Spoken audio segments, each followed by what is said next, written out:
ruins of old world cities that are mixed amongst our current cities along the Great Lakes. Earlier this week, we did an exploration looking at the Great Lakes, and I thought we'd follow up by looking at the secrets of the old world cities that are along the Great Lakes. There are many different details that we can look at, many different structures that defy our current understanding of where they came from and how they were constructed. Are we to accept the historical account that we have that these structures were really built as we understand? Or is there another explanation behind this? Why is it we have these incredible cities and they just happen to be located right off the Great Lakes? What does this really represent? What old world secrets could we find looking into these cities, examining their structures and even the official historical account behind them? It may be true that Buffalo, Chicago, Detroit, and many others have the official historical account that is correct. But is it possible that there is another account, another story behind these structures and the origin of these very incredible cities all along the Great Lakes of the United States? In this exploration, we're going to be focusing on the cities on the southern side of the Great Lakes. But in a subsequent exploration, we will be looking at the cities in the north. Join me as we look at the secrets of the Great Lakes cities.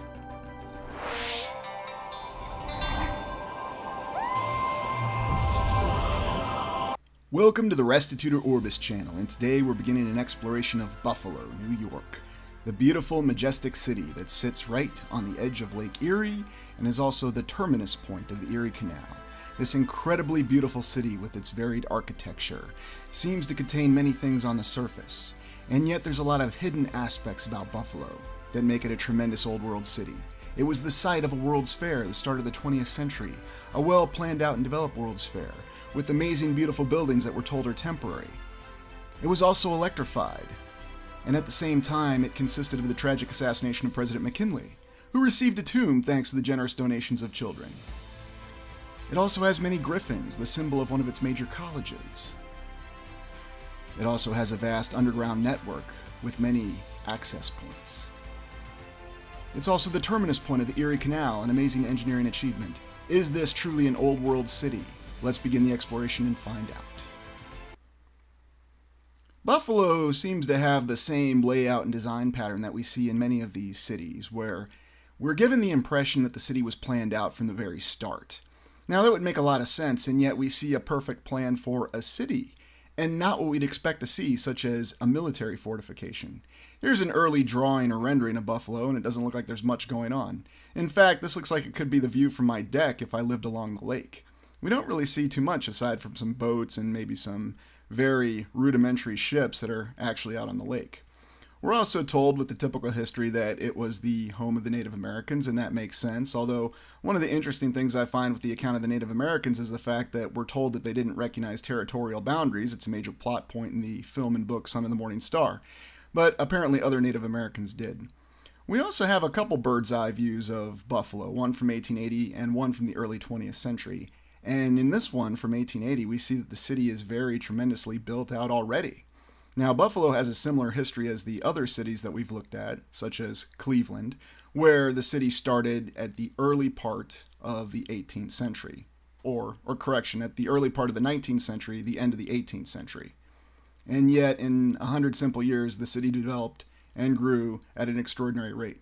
It does have the typical fire story that we get with the city, although Buffalo's occurred in 1862 during the United States Civil War and seemed to be a minor inconvenience where only 30 to 40 buildings were destroyed instead of the usual hundreds or thousands, as some accounts of city fires give us.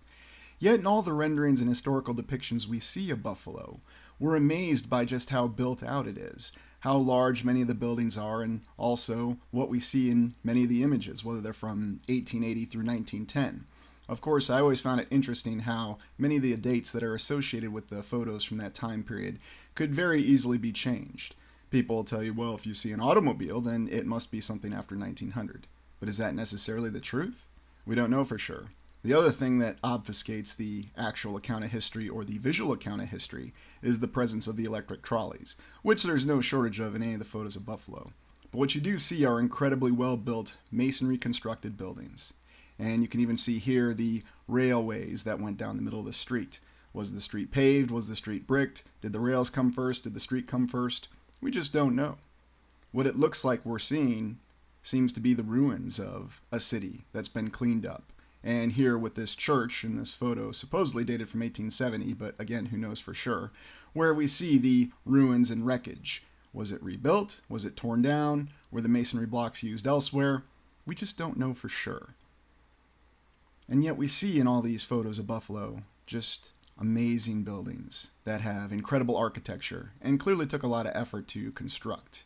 Yet the timeline is quite similar as it is in the other cities that we've looked at, where it seems as though there was no limitations on resources, whether it was labor, finances, or even just the simple will to construct these buildings. And we'll be told that people worked as hard as they needed to, they had no safety standards, and that's how they were able to pull off all these incredible and stunning architectural achievements.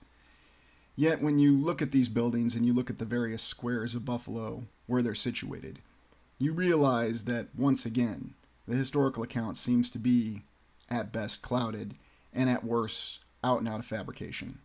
Now people say, well, based on that, it's fair to call that out, but why should you be making theories about what's really going on in the city? And I'll explain why. Having theories is the point where it starts to really gain an understanding of what truly happened may have began. Now, at the same time, you have to consider the fact that a theory is fluid. Based on evidence, based on what you see, and based on what you discuss with others, you have to be willing to modify that theory. Here in this photo of a celebration, we can see on the skyline very large buildings, a very beautiful and well-constructed skyline already. Many will say, well, of course, it was simple to build large buildings and many skyscrapers from 1890 to 1900. It was the second industrial revolution. And we'll always point back to the industrial revolutions as the evidence that we had the technological capability to build these incredible and stunning architectural achievements. Look at this building. Does this make any sense on the skyline? What exactly is this? And yes, I see that we have some church steeples, but I'm talking about this building here on the right. Very incredible. President McKinley met his untimely demise through assassination during the Pan American Exposition, which took place in Buffalo in 1901. It's been extensively covered, and a lot of the alternative researchers focuses on World's Fairs. World's Fairs are always very interesting because it seems as though they are shaping a historical account, not just in the past or how we're supposed to look at the past, but then also shaping at what the future was going to be after the World's Fair occurred. For example, the Buffalo World's Fair seemed to shape what we expected to see in the 19th century, and then what we were going to see in the 20th century, since it occurred in 1901. President McKinley's monument is very interesting. It's not located in Buffalo, it's in Ohio. But what makes it interesting is the fact that it was supposedly funded by the donation of children. Make of that what you will. Back to Buffalo. We just see the well-developed square area here with the beautiful monument, and here you see some of the electric trolleys, which again seem to pose no technological challenge for that transitional time frame. And now we begin by looking at the Buffalo City Hall, an extraordinarily beautiful Art Deco building, also one of the tallest and most magnificent municipal buildings in the United States. And of course we have the usual details that we're told with Art Deco buildings. And this one didn't even begin construction until after the market crash of 1929 occurred. And they built it in 2 short years, or 1 year depending on what accounts you look at. And we see the usual gorgeous detail and beauty in the tower. The towers of these Art Deco buildings I always find just extraordinary because of all the effort they put in constructing the detail. And from the interior, just looking at the beauty of this glass, the circular pattern in it and all the different colors. Remember that this building was constructed at the start of the Great Depression, and we always look in the interior of these Art Deco buildings where we see another whole portion of what the real story is. Unmitigated and unrelenting beauty. Beauty in art, and yes, that's why they call them the Art Deco building. But what's really going on here? What does this building really give a true account of? Because we've seen Art Deco buildings in other cities, even in smaller cities such as Rochester in Minnesota with the Plummer Building.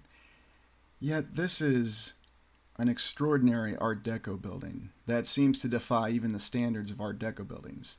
And this was built for municipal purposes in Buffalo.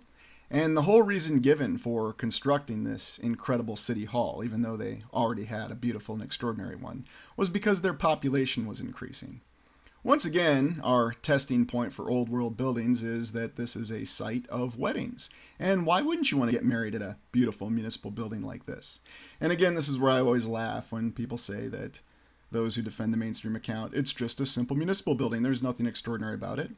Yes, look at these beautiful elevator doors. Brass, or they could even be made of gold, not saying they are, it does look like brass.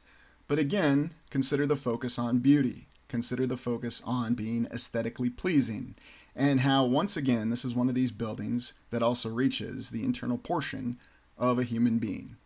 And even this, where you see the trappings of legislature and city affairs occurring, this does not look like a room that one would be depressed to be in. Inside and outside, this building has so much detail, as the so-called Art Deco buildings tend to. I also enjoy the fact that the columns on this particular municipality building seem to almost look like fascies. What do you think in the comments? Do they bear a striking resemblance, or is that just my imagination? Whatever direction you look at this building, from whatever perspective, you can see that it's beauty, and it's always been beauty. 1 to 2 years, and during the Great Depression, that's all they needed to construct it. Well, of course, the Great Depression affected different people and different entities in different ways. Some seemed to be completely down on their luck and had no choice but to commit suicide, unfortunately. And yet it seemed as though every government at every level was rife with funds and continued their construction projects without pause or hesitation. And, of course, we're also told that they had unlimited labor because everyone was out of work at that time frame. Yes, the Great Depression, such an interesting time. Whatever happened, this beautiful building stands today in Buffalo, and it's something worthy of our attention and focus, and it's something that you can go visit today. Of course, they've decorated it with their local NFL team, much as I recall the Union Station in Kansas City being decorated as a Kansas City Chiefs shrine. Well, here's the Buffalo Bills shrine, because you may as well use the municipal building for it. We do have some construction photos, and I'll just let you look at the construction photos and come to your own conclusions. But supposedly, this square that's right in the middle of the city didn't have a large-scale building on it. This one just happened to be constructed and built. And once again, you see that the layout of the building and its internal construction matches the photos that we just looked at. Insert sarcasm. It always amazes me how these buildings look so pristine when they're building them, but then when you see the photos right after they're completed, it's as though they added the coloring. And people will tell you, well, it's merely an architectural process. It looked new while it was being built and the day after it was completed, but then the coloring just subtly changed. It only took a year or a month. It depends on who you ask. You start to see, though, that what was the effort required to complete this building? There's some photos available supposedly on the ground that show them constructing parts of it, but I just don't know. And now we go to Buffalo Central Terminal, our train station. This actually was completed in 1929, right before the Great Depression. And I question the fact that they have a beautiful tower on this. And it is a very beautiful tower. Why is this beautiful tower required for a train station?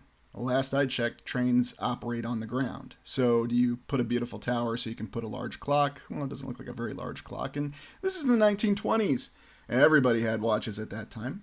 Was the beautiful tower there so you could go up to the top floor and you can watch the trains roll in and out and you can get a good view of the city? Here's an aerial photo of it.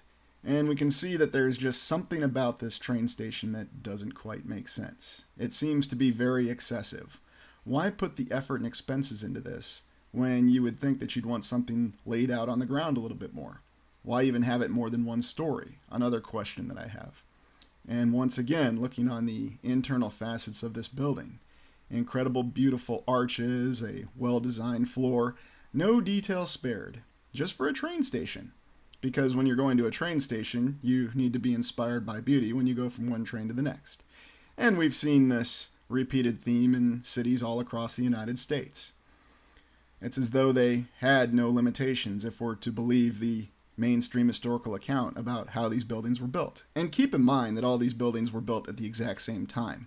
So I find that story of all these magical traveling laborers who had no safety standards and were willing to work to death just a little questionable. Even today, this building reflects incredible beauty, and it still stands. Something else that you can go visit and verify for yourself the condition of the internal construction materials, the floor, and you can even look up at that tower and question to yourself, is the mainstream account truly accurate? Once again, what is the purpose behind these extremely high ceilings? Why bother with the beautiful decoration on the interior arches? Those are questions to be asked of the people who built this building in the late 1920s, if that's what we want to go with. Yet there is no shortage of inspirational images from this incredible building. A train station, or did it have another purpose? Once again, it has another very large tower that has a small clock on it. And here we see that there's a clock inside the building. So once again, I'm struggling to come up with an explanation. Yes, here's our very convincing and beautiful construction photo, as though they built it in strange phases. It is interesting, though, that we see what appear to be more modern cranes on this one. I was kind of hoping to see some of our hamster wheel cranes, but, it's the 1920s, they had moved on. Supposedly, heavy machinery is much more widely available. And here's another aerial shot of this, and again we see this elaborate beauty in both the tower and even in the main structure itself.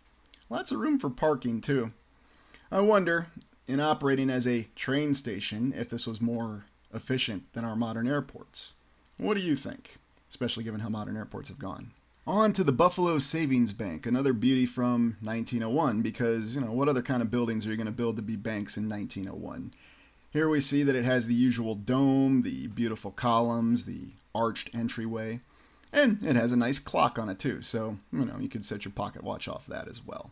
What is the point of the balcony there above the door? Is that in case the bank president wants to get out there and watch people come into the bank and realize this is a very successful bank?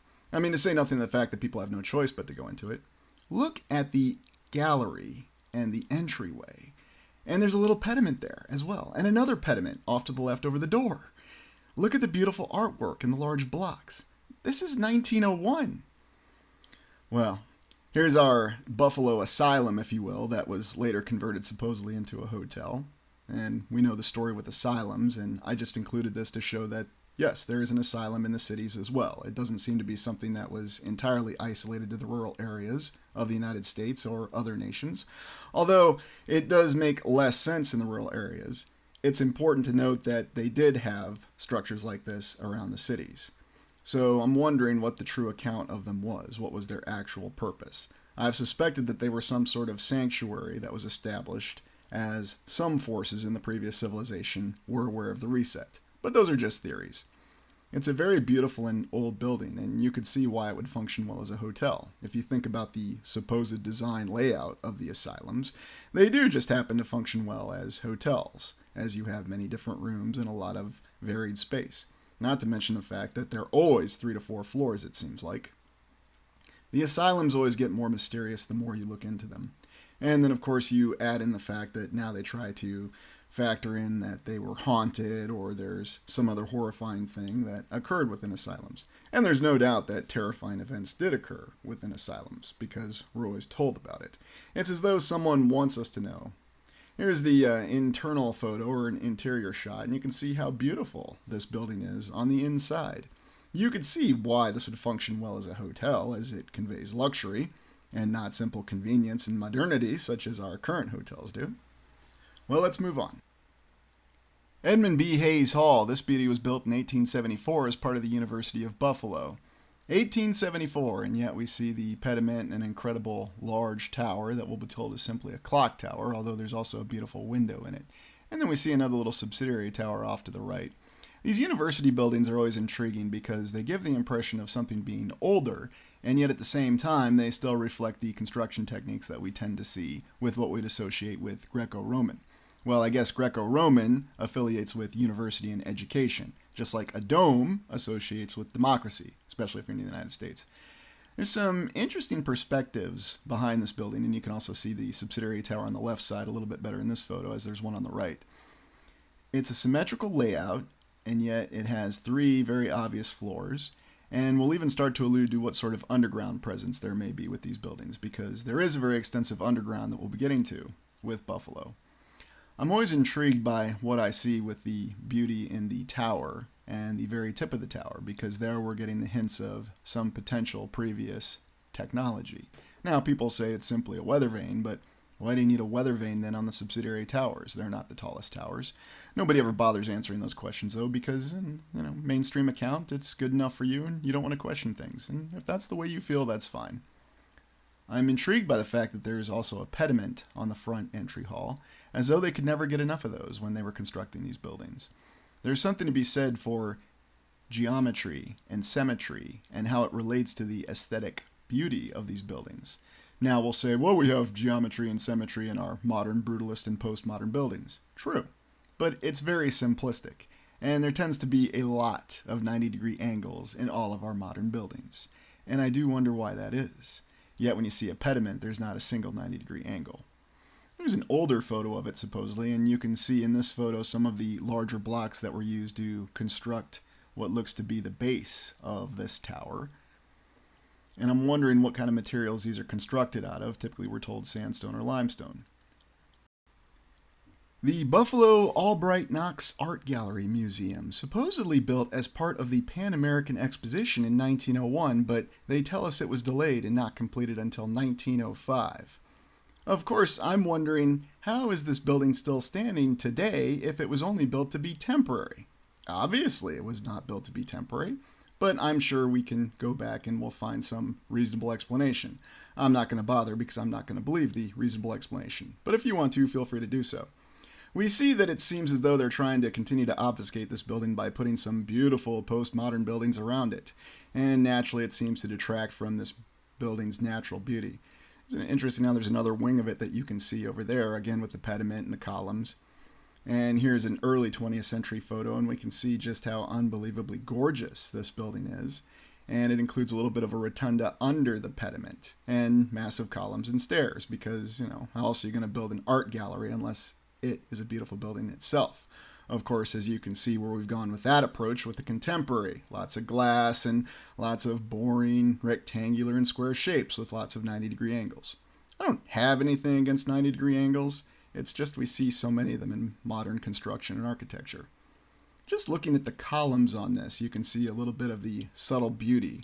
And people will point to the fact that, well, in the 19th and the 20th century, this was the only way to build. It's not the way to build today, though, and that's simply the reason we don't do it. Oh, yes, and we don't have unlimited funds today, although we never seem to have any issue continuously raising the debt ceiling. So I don't know what to tell you on that one. Just appreciate this beautiful building and the fact that it's still there.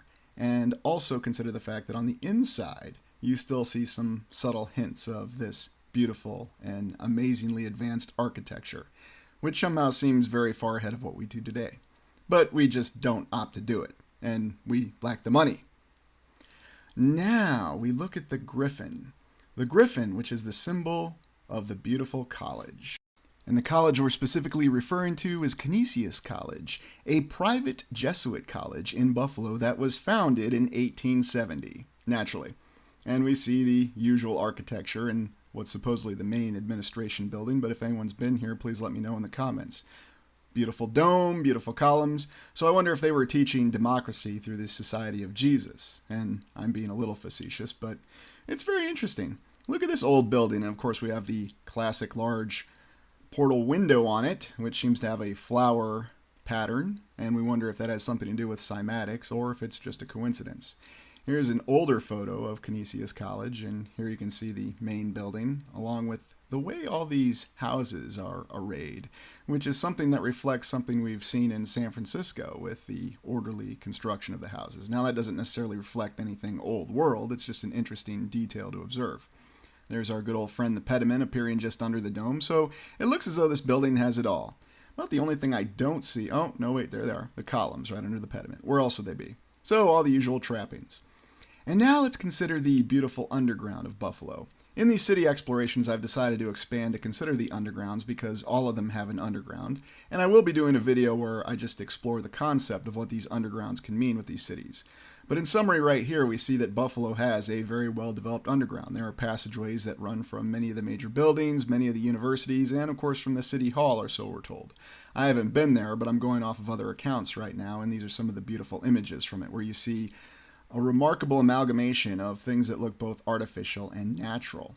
Of course, looking down this cavern, unless I actually walk in it personally, I'm wondering if this gives the impression of an older civilization that was subjected to extreme forces, and then a newer civilization built on top of it. However, I'm open to other theories, and I'm not sure what to make of this. It's just quite incredible, and these images are very inspiring. And again, this is something that somebody would look at and just think, well, the account that we're given is just what the account that we're given is. And when you see something like this, it looks very artificial. You just don't know. So I'm not sure what to make of it. And yet, was this planned? Was this designed? Or is this simply the remnant of an older civilization? Don't know. Well, now we go to the piece of resistance, the Erie Canal. The Erie Canal, completed from 1817 to 1825 at a distance of 354 miles. There's a lot of beauty in this canal, and in simple terms, it connects the Atlantic Ocean to the Great Lakes. It's an incredible engineering achievement, and we'll be told that it was done simply by the force and will of the New York governor at the time, and the vast plethora of Irish immigrants that they had coming in. We're also told that these Irish immigrants, who worked very hard to first clear the land and then dig out the canal, were under racist attacks or ethnic attacks at the time. And yet, for some reason, they just continued to work despite all this happening.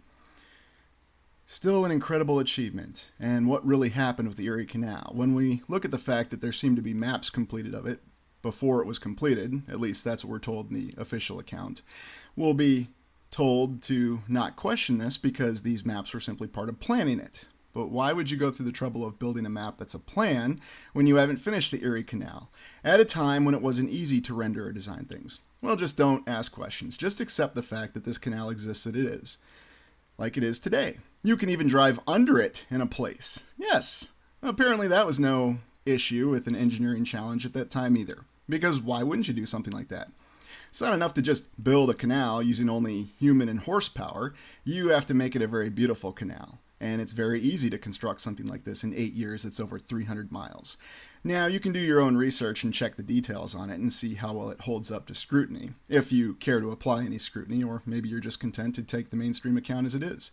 It's not for me to tell you what to think. However, I do find it fascinating that there's a lot of engineering beauty and detail in this canal. It's also very interesting that it runs through many cities that still have many surviving old world buildings. So I think it's safe to say that, in our estimation, there's a theory that the Erie Canal and the connection between the Atlantic and Lake Erie consisted of many old world communities. And all this infrastructure seems to be beyond what means were capable at the time from 1817 to 1825. Of course, the historical account has an answer for that. They improved the canal over time, they replaced a lot of this infrastructure, and it was easy to do. Never mind the fact that we struggle to even maintain this infrastructure today, and we certainly don't seem to bother building anything like it today. I'm sure there is a very legitimate explanation for that, and it has nothing to do with money. I don't want to hear the money excuse because just raise the debt ceiling again. I wonder what architectural process they call with this. Chlorification, greenification, where you actually have living things growing on stones. I'm sure that was part of the architectural plan as well. There's also all these little signs and historical callouts to the Erie Canal. Old Erie Canal, formerly called Canton, Memphis, was halfway stop. An original canal route, 179 miles from Buffalo and 183 miles from Albany. Because remember, digging all that out and also building all these locks was just very easy to do.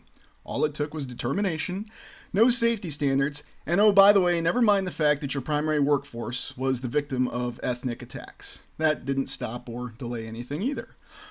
And here's another view of that tunnel that runs under the Erie Canal. I just find this all so interesting that they throw in all these little details to this story. Well, that's what makes the history seem real. No one could possibly make this up. It doesn't matter how impossible or absurd it may be. And here's an example that you can see of some of the incredible buildings in the other towns that run along the Erie Canal. Buffalo is the terminus point of the Erie Canal, where it goes and feeds into the actual Lake Erie. Yet there's so many different images of the infrastructure, there's so much detail with it that defies simple explanation. We're also told quite comically that President Jefferson laughed at the concept of even building a canal in New York. And that's kind of what we'd expect a president to do, is just laugh at a national effort to build a canal. So he just left it to the governor of New York. At least that's what the official account says. Whether this canal is 353 or 354 miles, it's incredible. And now on to the Pan American Exposition, the World's Fair that occurred in Buffalo in 1901. As if Buffalo wasn't already the intersection or terminus point of many overlapping accounts that cause us to question the mainstream account, it hosted the World's Fair in 1901, or the Pan American Exposition, which supposedly represented the peace between North and South America. Very intriguing when we look at what the mainstream account tells us of the history between North and South America. We have our usual dazzling array of beautiful, incredible buildings with amazing domes, ornate detail, columns, and we'll be told that they're temporary. They were constructed for temporary purposes, and then you can find the many destruction photos of this World's Fair. Oh, it was also electrified too, because apparently that was no challenge, even though this was all new technology. And that's what's always interesting about the so-called Industrial Revolution and the Second Industrial Revolution. It's not just the fact that they innovated all this technology on the fly, it's the fact that everybody seemed to know how to use it and was able to apply it very quickly. But don't question that. The mainstream account would never lie to you. And we have the usual depiction of various cultures, whether it's from Asia or whether it's how the Native Americans supposedly lived. And yet, this dazzling array of beautiful buildings that, even if they were just constructed for temporary purposes, take up so much space and clearly would have taken so much effort. But then you look at later World's Fairs in the 20th century and you see that such effort was no longer applied. Don't bother asking why. You'll just be told that, well, people worked harder, there were no safety standards, and we didn't have a Great Depression, even though, in a contradicting fashion, we supposedly achieved many architectural feats, including those great Art Deco buildings during the Great Depression. But just looking at the beautiful detail in these buildings, and the fact that the whole concept of the World's Fairs have come under such attack, criticism, critique, it just seems to tell us that there's a much deeper picture. I also find it interesting that many want to detach the concept of alternative research from the World's Fairs, because supposedly it's been debunked. Everything's been debunked by historians that were not there to personally witness these events. But your effectiveness and success as a historian depends on how well you promote and reinforce the mainstream account. It has absolutely nothing to do with independent thought or research. That's a reality. What a beautiful and gorgeous tower. And you can see the size and scale of it. And yet, even in the smaller buildings, you can see that, once again, no detail and no effort was spared.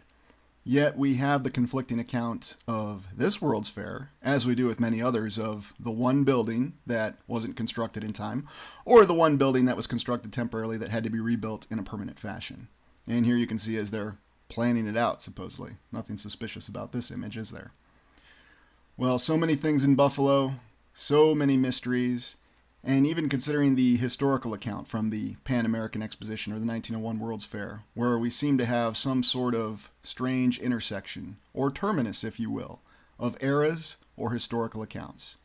There's many mysteries about Buffalo, and there are many mysteries that you can still explore and see today. It's a beautiful city. And consider that. People try to stop that account. Thank you for joining me.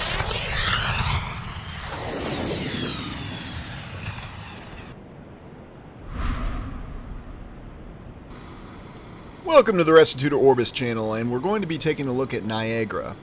One of the reasons that Niagara came across my mind, especially the horseshoe falls that we're looking at here, one of the components of the many falls of Niagara, is the vast amount of potential Tartarian evidence that we have here. We have several historical accounts that inform us that these are great power stations, and yet when we look at these remnants, it almost seems as though they have a different story. Well, just to get you oriented on the particular area that we're talking about, we have explored Buffalo in the past, and now we're just moving northwest of Buffalo with a few short miles distance to Niagara.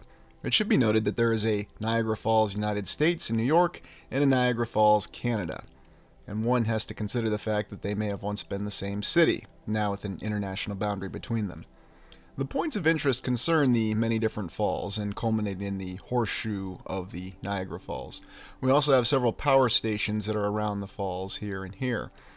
We're also looking a little bit more closer though at some of the older power stations, such as this power station that we'll be looking at in grave detail. And this is part of the Toronto Power Generating Station. And of course, as you can see, it is arranged in the way that you can see a power station would be, with its necessary columns and pediments and unique portal windows everywhere. Once again, why on earth do we have a very clear neoclassical building as a power generating station? Now, I understand the use of neoclassical buildings and the official account that says that they are municipal buildings, they are government buildings, they are capitals, and they have many other uses. And now we're saying it's a power generating station? 1906. So we know that because that's on the building and then that sign on top, which looks very expensive and well produced, with an odd missing icon right there, that this building must be legitimate. And look at the detail here within this window and in the pediment above the door. And it looks as though the columns are actually constructed in different pieces, but still it's a very impressive structure, especially considering that it's a power generating station. At least that's what we're told. And once again, this just feels like it's so absurd with the mainstream account that we really have to question it. For example, why do you need a pediment above this door? Why do you need the portal window? This is just a power generating station. Shouldn't this be an example of something, dare I say, more of a brutalist architecture structure would make sense? Or were they just not advanced enough to do brutalist architecture at the start of the 20th century? Well, all along the falls, it's lined with these power stations, and indeed there's other locations that you can look in where you'll see the remnants of power stations, and I think that's what really gets our attention. For example, when we look at this view that was taken from one of the tour boats going through the falls, we can see the clear remnants of a power station over here on the Canadian side of the river. And keep in mind that we're not too far from Buffalo, which is the terminus of the Erie Canal. So if anyone wants to bring up logistical considerations, the answer is, listen, they built the Erie Canal at the start of the 19th century, so if they could do that at the start of the 19th century, anything could be done at the end of the 19th century or the start of the 20th century. And I agree, because that's what the official account always tells us. We're also going to be examining these two very interesting buildings over here. One of these buildings being the Niagara Hotel and the other being the United Office Building, now called the Giacomo Hotel. And it's very interesting seeing how these two buildings line up in conjunction with the falls and all the power stations that we're looking at. We also have numerous accounts of caves and a vast underground that runs along Buffalo. So it seems as though we have many indications of a previous civilization, and no doubt this is what we would summarize as from the Fourth Era civilization. And I think that Niagara, whether you're on the Canadian or the US side, is well worthy of an on-site exploration, and it's certainly worthy of a lot of follow-up explorations and investigation, as we can see where it falls and where it lays. Well, let's start with the Toronto Power Generating Station, built in 1906, and of course this is the very well adorned with what they'd call neoclassical architecture, because the only way to build a power generating station is with neoclassical architecture. It is very well documented that it was easier to build neoclassical architecture in the early 20th century than the 21st century. And the reasons for this is there was a lack of safety standards, everyone had the capability, there were artisans to be found everywhere, and not to mention there were a slew of immigrants who spoke divergent languages, and yet they managed to come to a common understanding, and they were able to pull off this very impressive edifice. And this is exactly the kind of building that you need to build if you're going to build a power generating station. And we'll take a look at it from the water side. And of course you can see some of the very details that make perfect sense for a power generating station. I really think that the columns help add something to the appeal. Now, why does this not make any sense from our perspective? We can see older images of this power generating station, and we'll be given many different explanations for why such an edifice was constructed to be a power generating station and why we wouldn't build like this today. And yet when you look at some of the older photos, you're just taken in awe by how detailed and beautiful this power generating station was after it was constructed. It's one of the finest pediments I think I've seen, and look at the portal window there. Apparently it was so well adorned it had to be guarded and protected by members of the Canadian military, to include the Lincolnshire Regiment pictured here. And once again we can see the details of this impressive power generating station. We do have construction photos, and as always we have the usual very well documented and very clear construction photos. And I had a comment where someone was talking about some of the quality of the photos, and I do find it interesting how when you try to use higher quality or find higher quality, there just tends to be, how should we say, technical difficulties. Ah, yes. Isn't that exactly how you could envision such a beautiful building being constructed from the very start? And of course, you will not see a single construction photo of the columns, even though these columns apparently came in sections. So I'm not exactly sure why. Again, it was probably the same reason why you don't get pictures of establishing the foundation. It's just very boring, and who would actually want to see that? Looking at the aerials, though, you're again given a different impression of what this building could have originally been used for.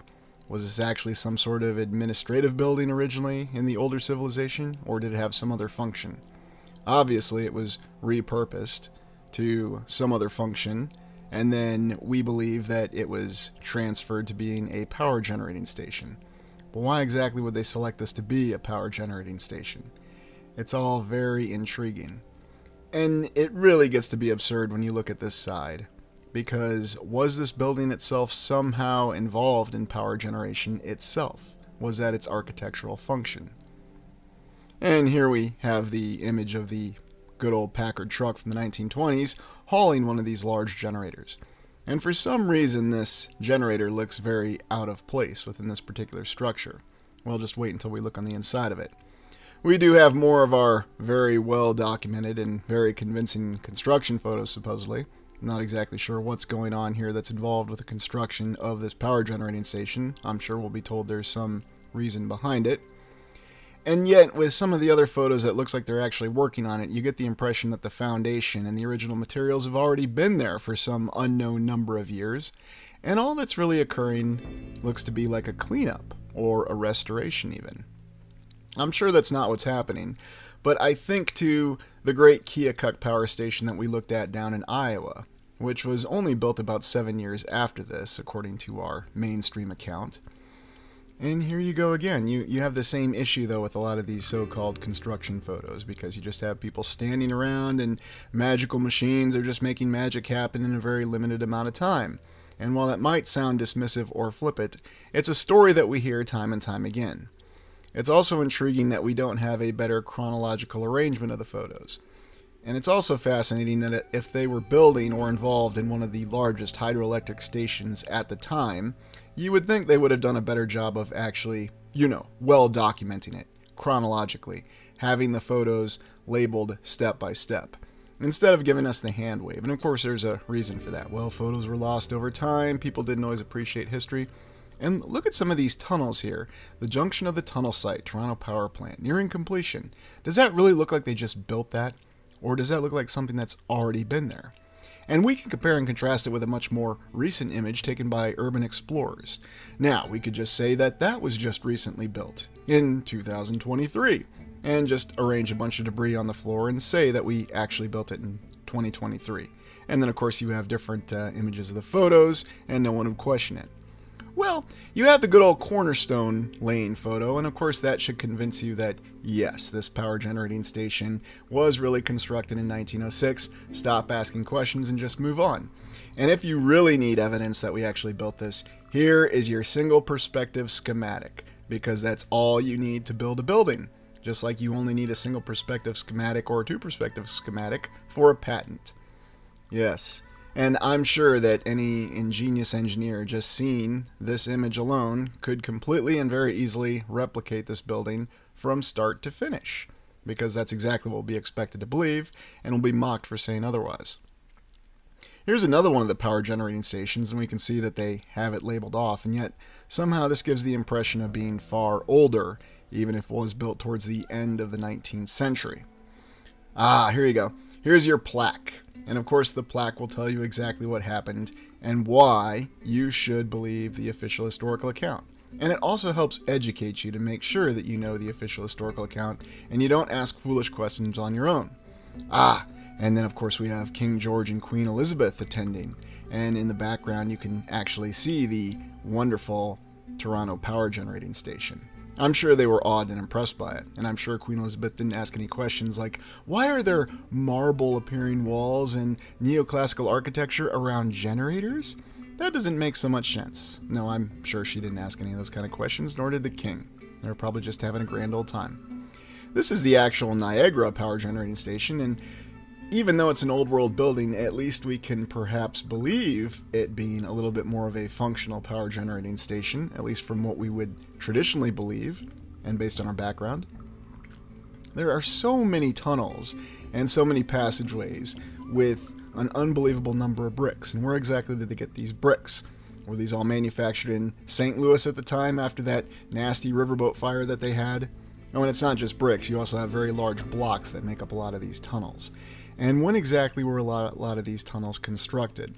Now, we'll be told that this entire site has been augmented and added onto, but when you see photos like this, you can see what looks to be much older blocks that have been there for a very long period of time. How old is the bridge? How old is this overlook? And how old are the blocks that are in the immediate foreground in front of us?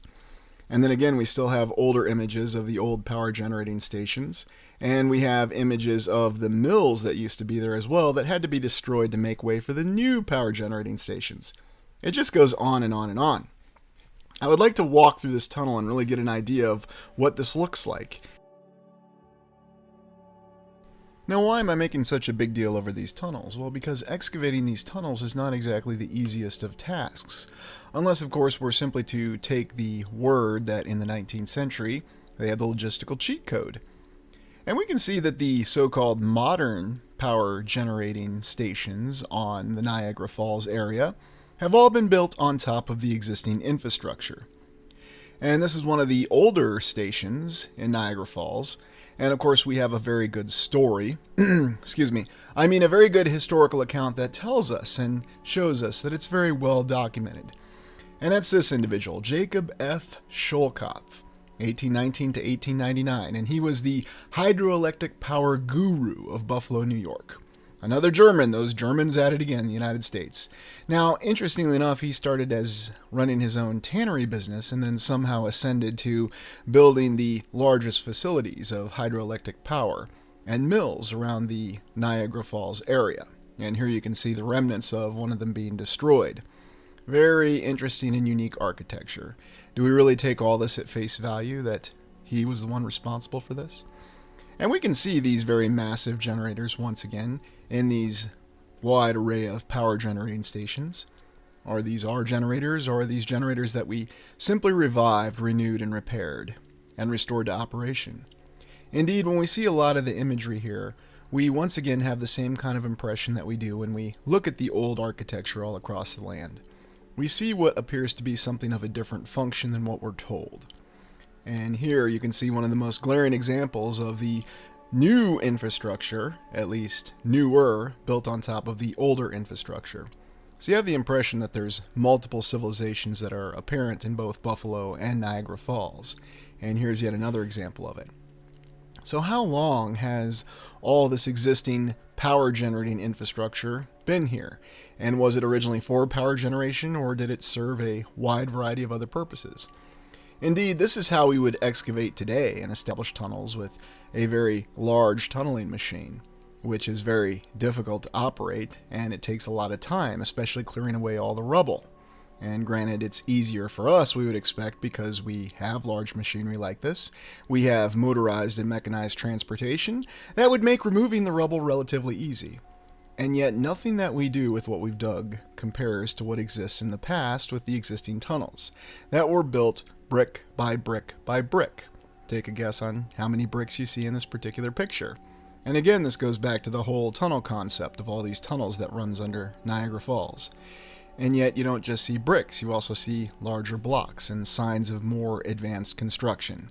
And are we to just believe that even though heavy machineries were in their infancy, according to our official historical account in 1890, that they managed to pull off all these stunning excavation and tunnel construction achievements? Again, you're hand-waving away the logistical challenge. And I understand that's exactly what we're told to do. It's not really a problem. They could have done it back at that time because they worked harder, they had no safety standards, and again, they had the logistical cheat code in the 19th century. It wasn't quite as good as the logistical cheat code in the 18th century, but it was still good enough to achieve all these wondrous construction of tunnels. And here you see that earlier image that we looked at that was supposedly documenting the construction, and I posit to you, how difficult would it be to throw debris in the middle of that tunnel and say it was just being built in 2023? Who would even question it? And that's always the challenge that you have when you look at these older photos, regardless of their quality, is have they been manipulated? And even if they haven't, how do you know the account with the photo is accurate? And again, that's something that we tend to take at face value. Because think about just the sheer manufacture of all these bricks, and then logistical transportation. And even if the brick manufacturer was located right next to the Niagara Falls, or wherever the bricks are being established, you still have to go through the labor of moving every single brick, placing every single brick, and then making sure that these structures endure. And how long have these subterranean structures truly endured? We even go to this example of this cave that we have. We'll be told this is Cave of the Winds, which was apparently a tourist attraction from the 1830s. Yes, I said the 1830s. And it was unfortunately closed in the 1950s because it just collapsed. And then they had to dynamite it because it was unsafe. Because, in the 1950s, we cared about safety more than we did in the 1830s to the 1890s, apparently. Again, there are remnants of what you can still tour on these particular caves and what's left of it. And you can get a good view of the falls. What I'm wondering, though, with all this account that we have of caves and existing subterranean structures, and then even here on the side of this face, is this actually the remnant of an old building? Well, when we look at the other photos, one would be forgiven for thinking that, yes, this is the remnant of an artificial structure. And here's another photo from these caves during the wintertime, because I guess nobody had anything better to do at that time than to go putzing around with their top hats on and their coats and exploring ice-covered caves. So what's really the story behind this photo? And as if it's not enough with the Cave of the Winds in New York, you also have this nice old-world building that runs right to the elevator. So it seems to give multiple indications that you have true hardline evidence here in Niagara Falls that there were previous civilizations, and you can see the remnants everywhere that you look. Now, I suspect that these are primarily 4th era civilization remains, but there could be the remains of other civilizations, especially considering the subterranean chambers. Now let's consider Hotel Niagara, built 1923 to 1925, and this is an example of 19th and 20th century revival architecture. What? 20th century revival architecture in the 20th century? That doesn't exactly make a lot of sense. And really, the architecture behind this building doesn't really make a lot of sense. It's very impressive, and we see the great foundation stones fit well together. I like how they seem to have tasked the lion's heads there with holding up that very cheap-looking awning. For some reason, this building reminds me of some of the buildings that I've seen in Austria. And of course, the explanation will be, well, of course, because all the immigrants came over there and they built a building just like that. And it was very easy. And then you can see the United Office building next to the Hotel Niagara. Two very impressive structures in the city of Niagara Falls in New York. And we haven't even considered the Canadian side. We'll be getting to that in a subsequent exploration. This is Frank A. Dudley, a Knight Templar Mason. I never knew such a thing existed. Noble of the Mystic Shriner Order, or Shriner, son of the American Revolution, and a member of the New York National Guard. And he was the businessman, lawyer, politician who was responsible for building both those buildings. Now you're probably asking, okay, great, why do you mention the fact that he was a member of the New York National Guard? Well, because this was their armory in Niagara. You just can't make this stuff up. It seems the more you dig into it and the more you look, you always find more examples of old world architecture. And the Hotel Niagara does not disappoint. And it's a building that defies the usual classification that we have for architectural styles, so they just say, yes, it's 19th and 20th century revival. In the 20th century. Ha ha ha, joke's on you. Apparently this hotel was closed for a long period of time and they're working on remodeling it, but even after being in neglect for years, once again, it's an example of a building that you can see its past glory. It's also impressive that they're capable of renovating it and that it stood the test of time for so long. It's clear that this was once a very beautiful structure, although it had quite a great challenge of locating contemporary interior photos from, say, the 1920s and the 1930s. Fortunately for Mr. Dudley, he managed to jump on that building boom that occurred across the entire United States in the 1920s, when they basically built all the great Art Deco skyscrapers in every city across the country in a very short amount of time. Because again, logistics were not a problem, you had skilled laborers everywhere, and you had an infinite amount of people and an infinite amount of money. Oh, and no safety standards, let's not forget that. I'm rather impressed, though, by the remnants that you see in this building, even after its neglect. Well, now we go to the United Office Building, now the Giacomo Hotel, built in 1929, and this is an interesting one. It's Art Deco, but it's Mayan Revival. Yes, we actually had a style of Art Deco called Mayan Revival.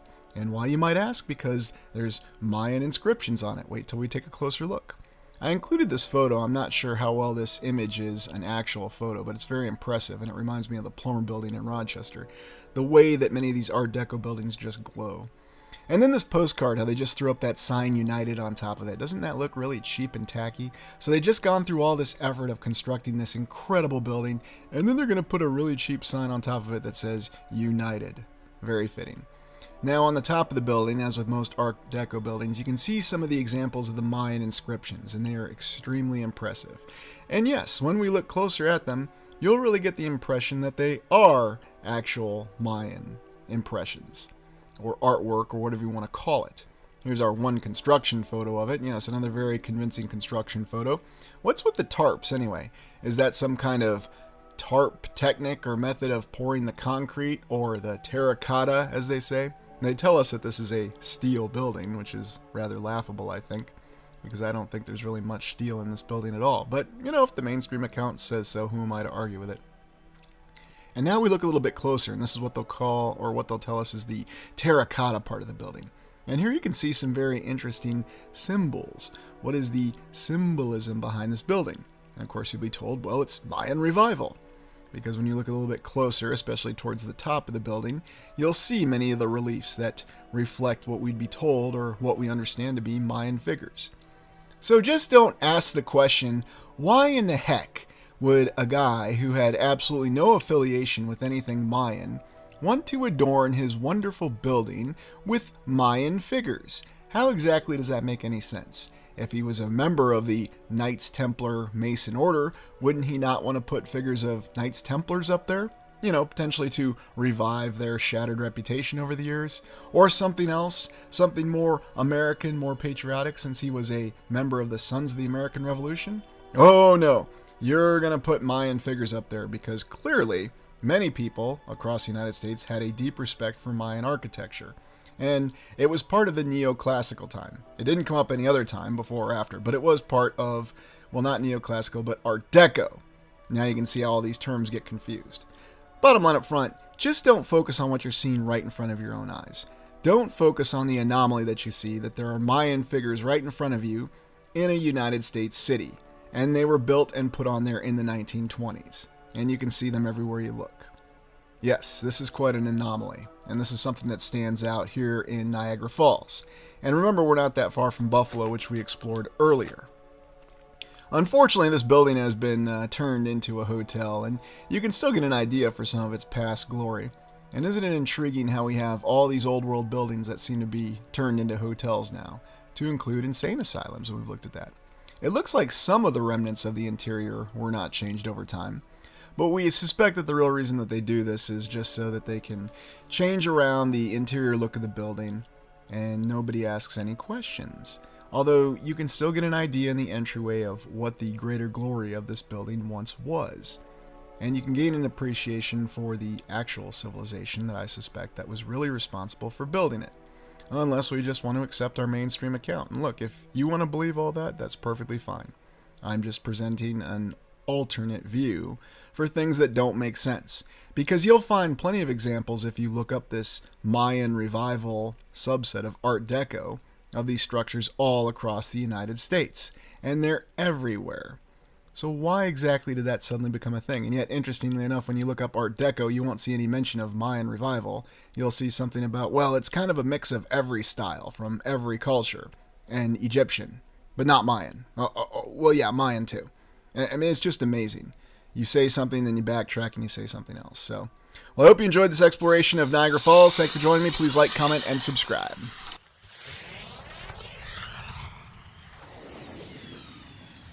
I heard there's lots of old world buildings in Cleveland. I think we should do an exploration of old world buildings in Cleveland. You know, I'm by winning. Are those chili dogs over there? Gentlemen, a toast to our old world exploration of Cleveland. I'm by winning. I've got one gear. Go. I'm banging 7 chili dogs.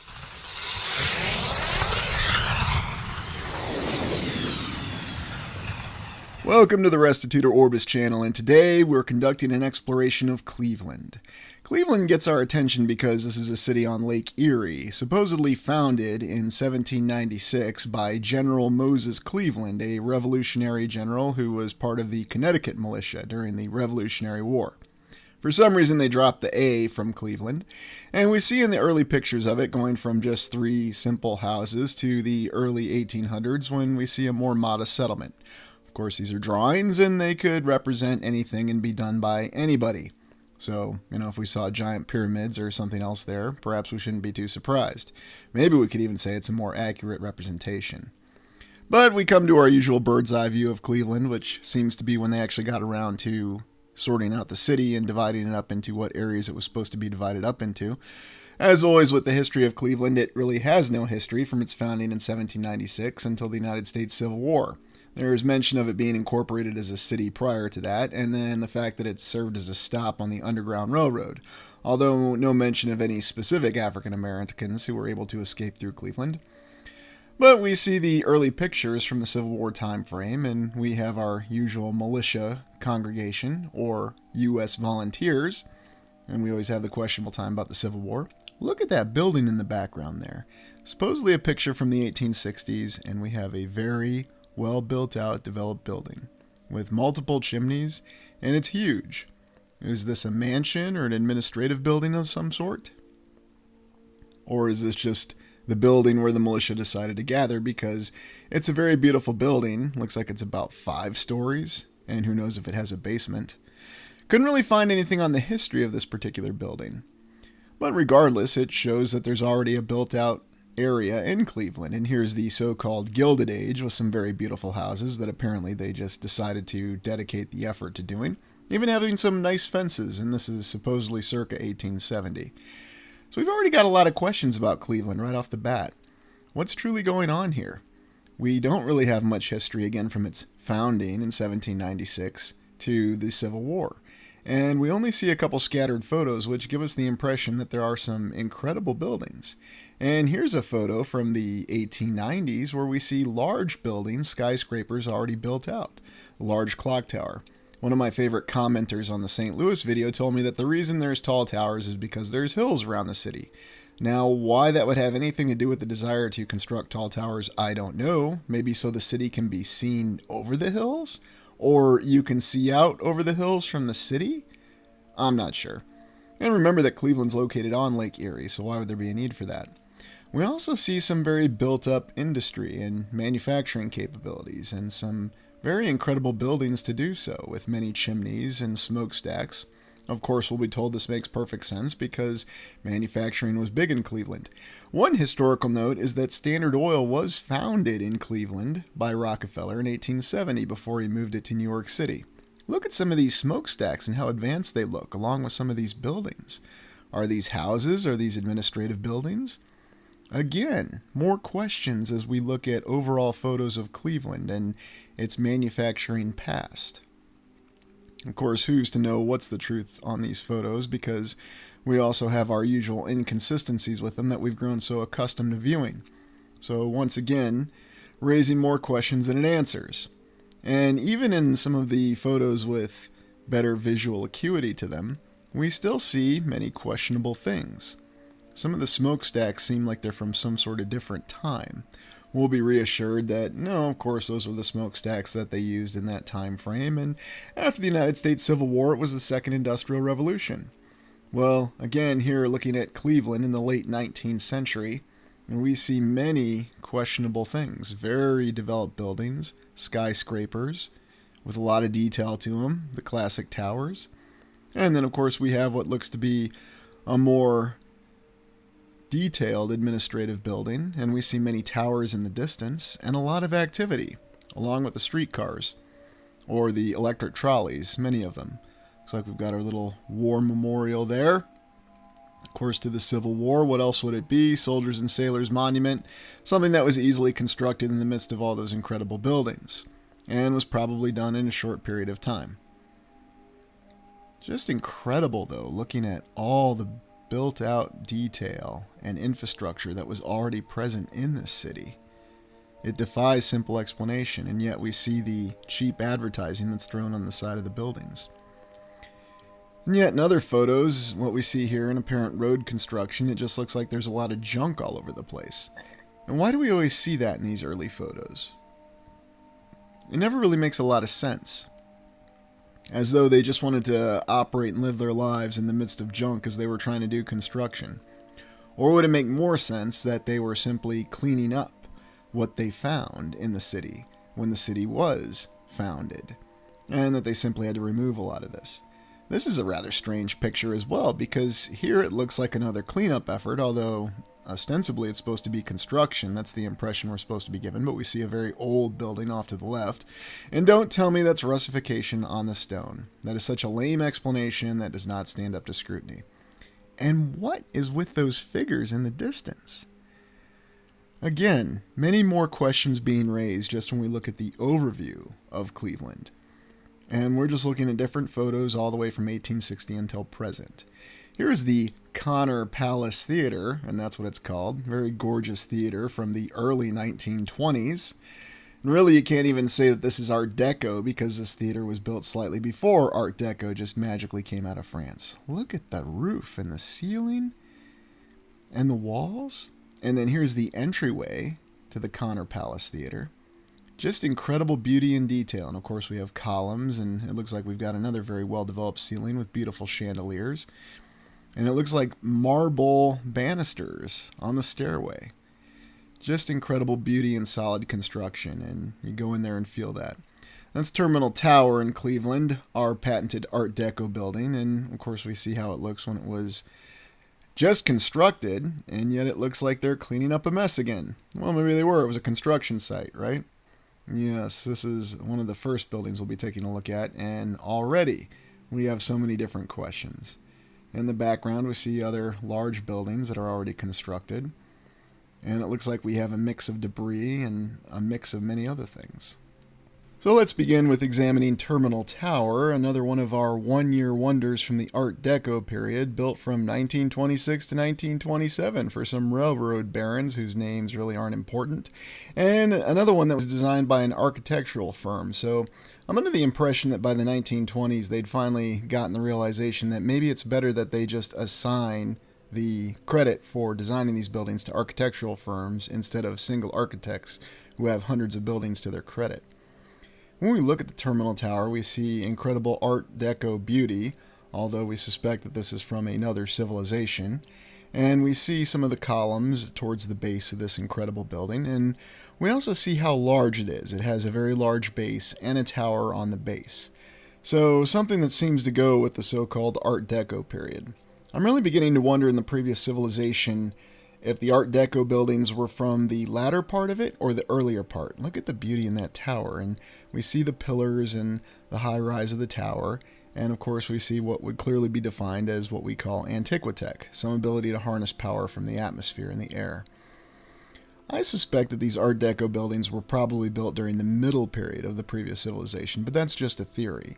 And I base that suspicion on the fact that they do have a lot of beauty in the areas that they seem to pop up in many of the major cities that are either on rivers or major waterways.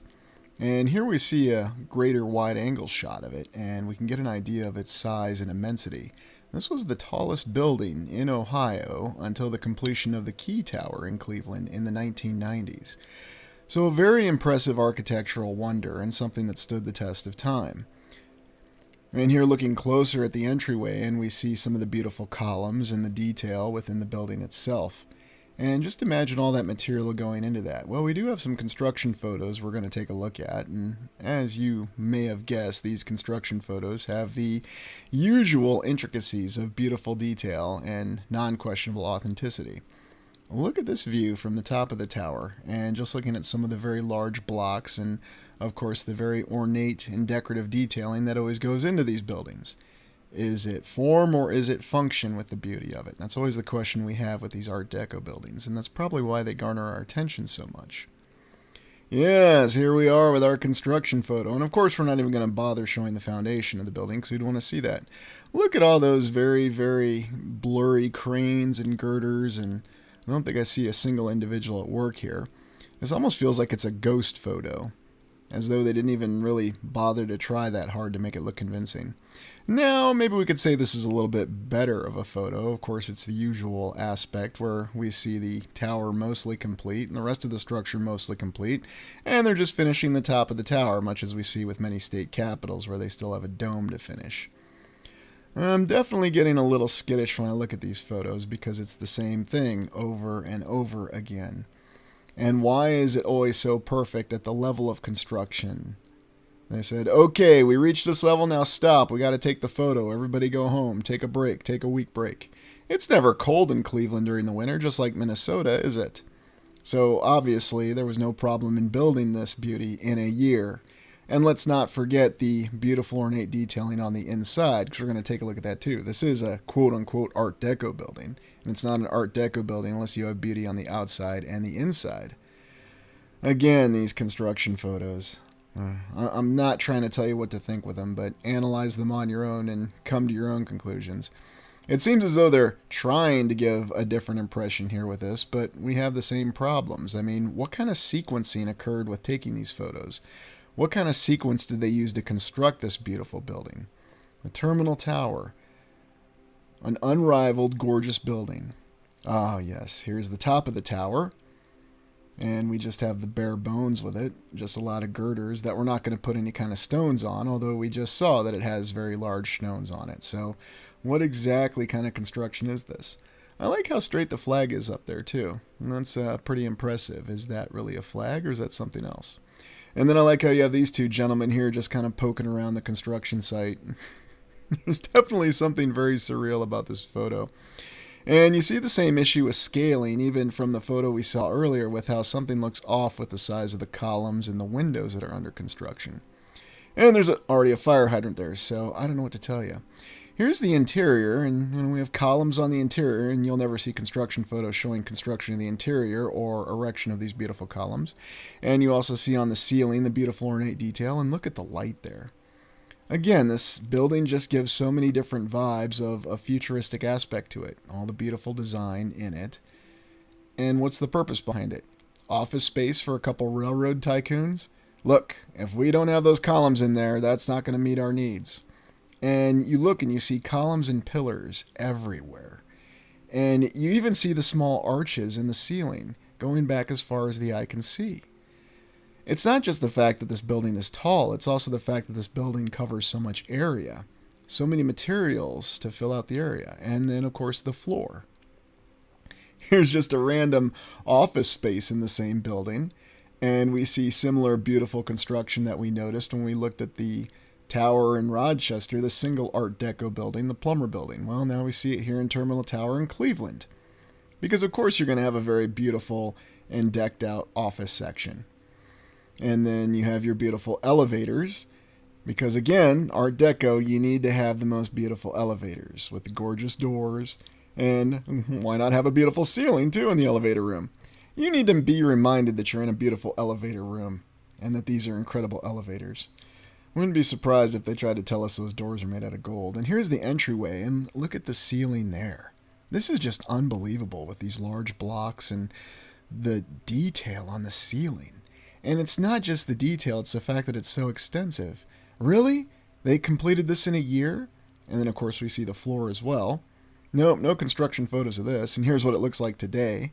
And you see how beautiful the ceiling is. But then you also see the arches and the way the decoration goes into each one of those grooves, into the arches. I find it very difficult to believe or to even fathom that this building could have been built in under 10 years, let alone one. And on to President James A. Garfield's memorial. Naturally, we have to look at a tomb, and this was built from 1885 to 1890. And as this being the 19th century, we can give credit to a single architect who is George Keller.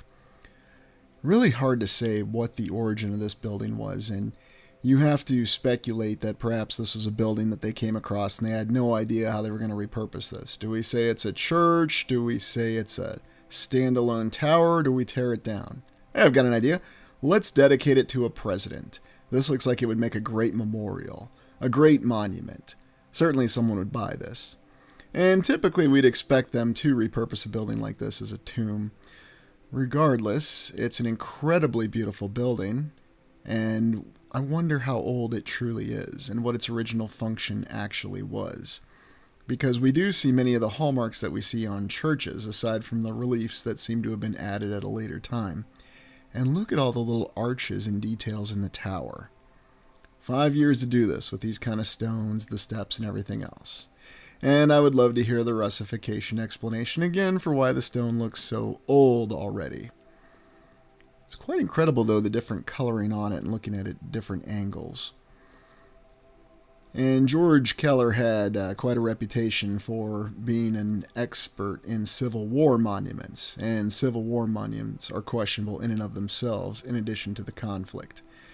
You can look at different perspectives of this building, and it almost reminds me of one of those churches that you would see over in Cappadocia in Turkey.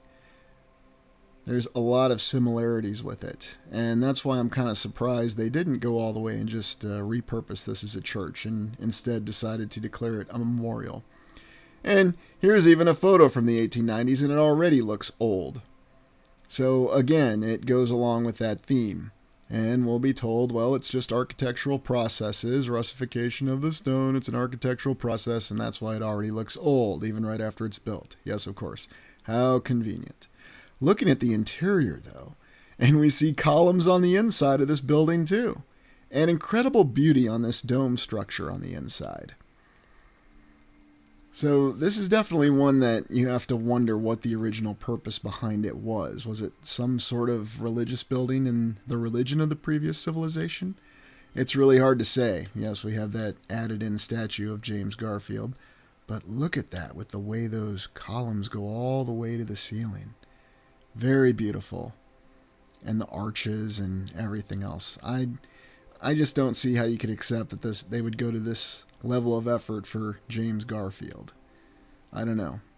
Was he that great of a president? Well, his tomb is smaller than Grant's tomb, but they both had colored reputations. Look at the beauty and how shiny those columns are towards the base.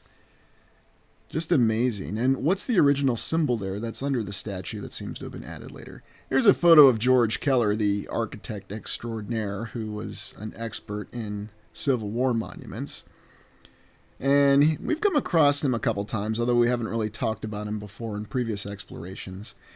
Of course, talking about how in the 19th century they credited it to a single architect and not an architectural firm. This is one of his other masterpieces, an arch that sits out in front of the state capitol in Connecticut. Because, you need to have a beautiful arch as part of your Civil War monument. So I wonder, why would you construct an arch as a Civil War monument here, but a column or a pillar somewhere else? Why not both? And now on to the Cleveland Arcade.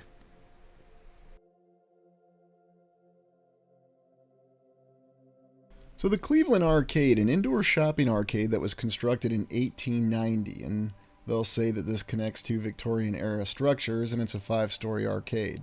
Very beautiful, and again, I'm concerning myself with what the original purpose of this building was. The skylight is utterly beautiful, and here in these earlier photos, we see some of the detail with the construction of the stairway.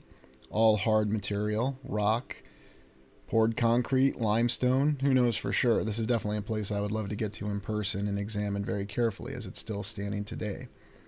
But a shopping center from 1890, that just feels like a bit of a stretch. Almost consider the fact that maybe that skyline or that skylight could have opened, or it was open and it allowed some different kind of access in the past. This is just another one of those structures that defies simple explanation within the historical account that we're given and concerning what other buildings could be. And this is what it looks like on the outside, the entryway to the arcade. Yes, 1890. The capabilities that we had. It just baffles the mind.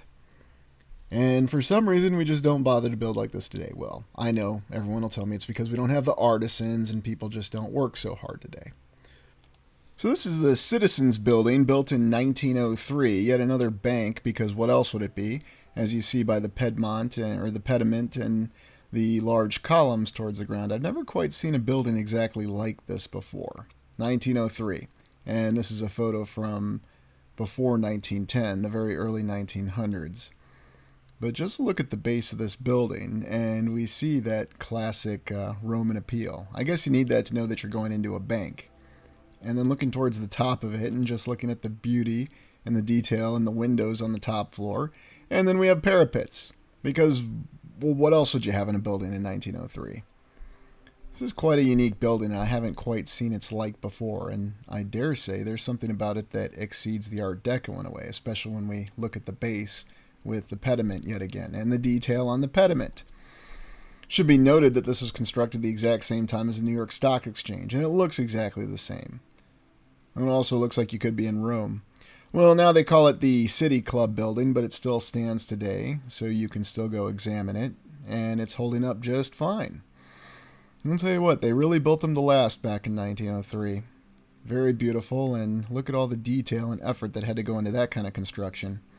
Once again, and here's the interior. Yeah, that has a bit of a bank appearance to it. Look at the floor, the walls, and the ceiling, and the beauty and the detail, and all the hard materials that went into that. Could only do it in 1903. Those artisans, they were everywhere. Which group of immigrants were in Cleveland that could be given credit for? Because, I got a lot of comments on the Cincinnati video about the German immigrants. And now we go to the Marble Room. And this is a gorgeous building. This started out as another bank that was actually started by the sons of James Garfield himself. And you can see on the outside, we've got the same thing with the large columns and the small pediment over the door.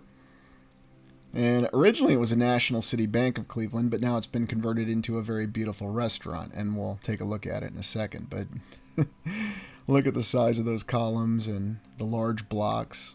Oh, of course it's a bank, and you would know and think it's a bank. Could also be a library or something else. And there's a picture of President James A. Garfield. He's a very interesting looking individual, and his associations with Cleveland are well known, and that's why he had his majestic tomb in Cleveland. And his sons were responsible for building what was originally a bank.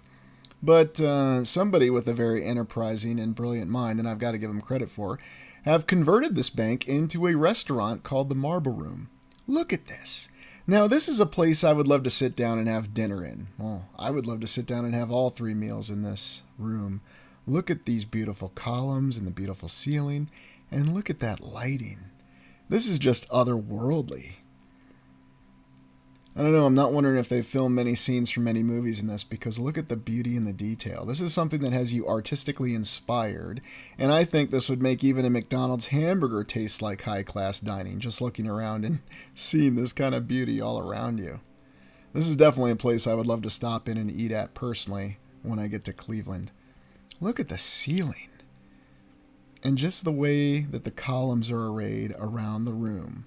A marble room. I don't know, that name just doesn't even seem to do it justice. You need to call it something such as, maybe the Zeus room, or I don't know. I'm at a loss for words on this one. Just incredible beauty, and whoever came up with the idea to turn it into a dining room and a restaurant, that is very inspired. Because I have no doubt that they have no issue filling out their reservations all the time. And this is definitely a restaurant that I could see succeeds very easily. Naturally, it's highly rated looking at it. Okay, and now we're going on to the Cleveland Public Library. They go so far as to say that this library was founded in 1869, although who knows when this one was constructed. There's all kinds of details about an architectural competition. They built another one in 1916. There's many different libraries across Cleveland, but we see the same beauty with the very large foundation stones and the stairway. Strangely enough, we also see access to the basement for some inexplicable reason. And then we have the many different columns, because what else would you have on a library? Ah, yes, it's a popular destination wedding area, and I can see why. Look at the size of those stones there. Very beautiful, even with some of the coloring on them. And again, this building gives you the impression of otherworldly. Look at those lions or griffins up there above the window. Interesting detail across it, and then even looking in the windows itself. This is just a library. I don't think you could really call this a modest library, though. And looking at the interior, with some of the banisters, the stairways, and then the interior construction of the walls, again, it looks like all solid masonry. Or are we to believe that it's merely a facade that covers a bunch of bricks? Not sure, but in any event, it looks like a very beautiful building. And when was it really built? Was it built in 1869? Was it founded then? Was it built later after the competition in 1916? Was it built originally in 1869 and then added to in 1916? Hard to say, and I don't think it really matters. Yes, this is just a library.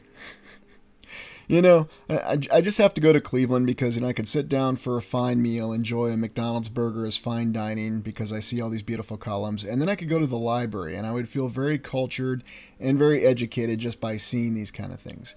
So again, I ask, why don't we do this today? Why don't we build our libraries and our schools and our administration buildings like this today? Even our government buildings. You might actually enjoy going down to your local government building and doing your business walking on stairways like this. And some of them are still built like this. Of course, you'll have the naysayers that'll tell you, it's just a government building. There's nothing beautiful or unique about this. Yes, and they want to say other people are wearing tinfoil hats. Yes, I could just walk on this and not notice anything. But the scary thing is there are a lot of people that are conditioned to do just that. Imagine touching that banister, feeling that beautiful marble, the granite, the limestone, and not thinking anything of it. Just incredible on the inside of this library. Looking at the floor and the ceiling and the way the arches meet together. There's something that just reaches you at a deeper level when you really appreciate the beauty and what was really the function of this building originally. And look there, once again we see the scaling in the columns next to the doors. Because why not? Now, it just seems as though there were so many columns available, and yet I think one of the greatest things I lament... Oh, and speaking of columns, this is one of the quote-unquote Carnegie libraries, so this is a different structure. Look at these columns, and look at how incredibly beautiful they are and how dressed up and detailed they are. Yes, of course, this is something else that's attributed to Andrew Carnegie. I think someone questioned me and asked if I was an admirer of Andrew Carnegie, which I find quite hilarious that someone would ever get that impression. But I know sometimes my sarcasm can be a little direct and it probably doesn't translate very well in other languages. But no, I'm not an admirer. Everything's just named after Carnegie for some reason. And here's another portion of the library, because as if the other two structures aren't enough, you need to have another beautiful old world building for your library in Cleveland. Yes, I don't know. Just so many cities I need to get to and visit in person. I mean, it's funny that Cleveland doesn't exactly have the best reputation, and yet when you look at it, you see that it's unbelievably gorgeous and beautiful. Sort of the same thing with Philadelphia, and it's funny how the mainstream seems to keep this in the news, that they don't want to encourage the beauty in these cities. And now we move on to the Trust Rotunda building.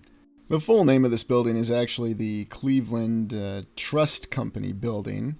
And this was built, another one, in 1907. Funny that they had all these buildings built in the very early 20th century. And this was designed by architect George B. Post, so we were still in the habit of assigning one singular architect instead of a firm credit for these buildings. This is a very unique one, though, because we see a couple different pediments. And of course it's a bank because... pediments, banks, columns, and pillars. Yeah, we have the dome on it, so it's not the domocracy, it's the dome of banking.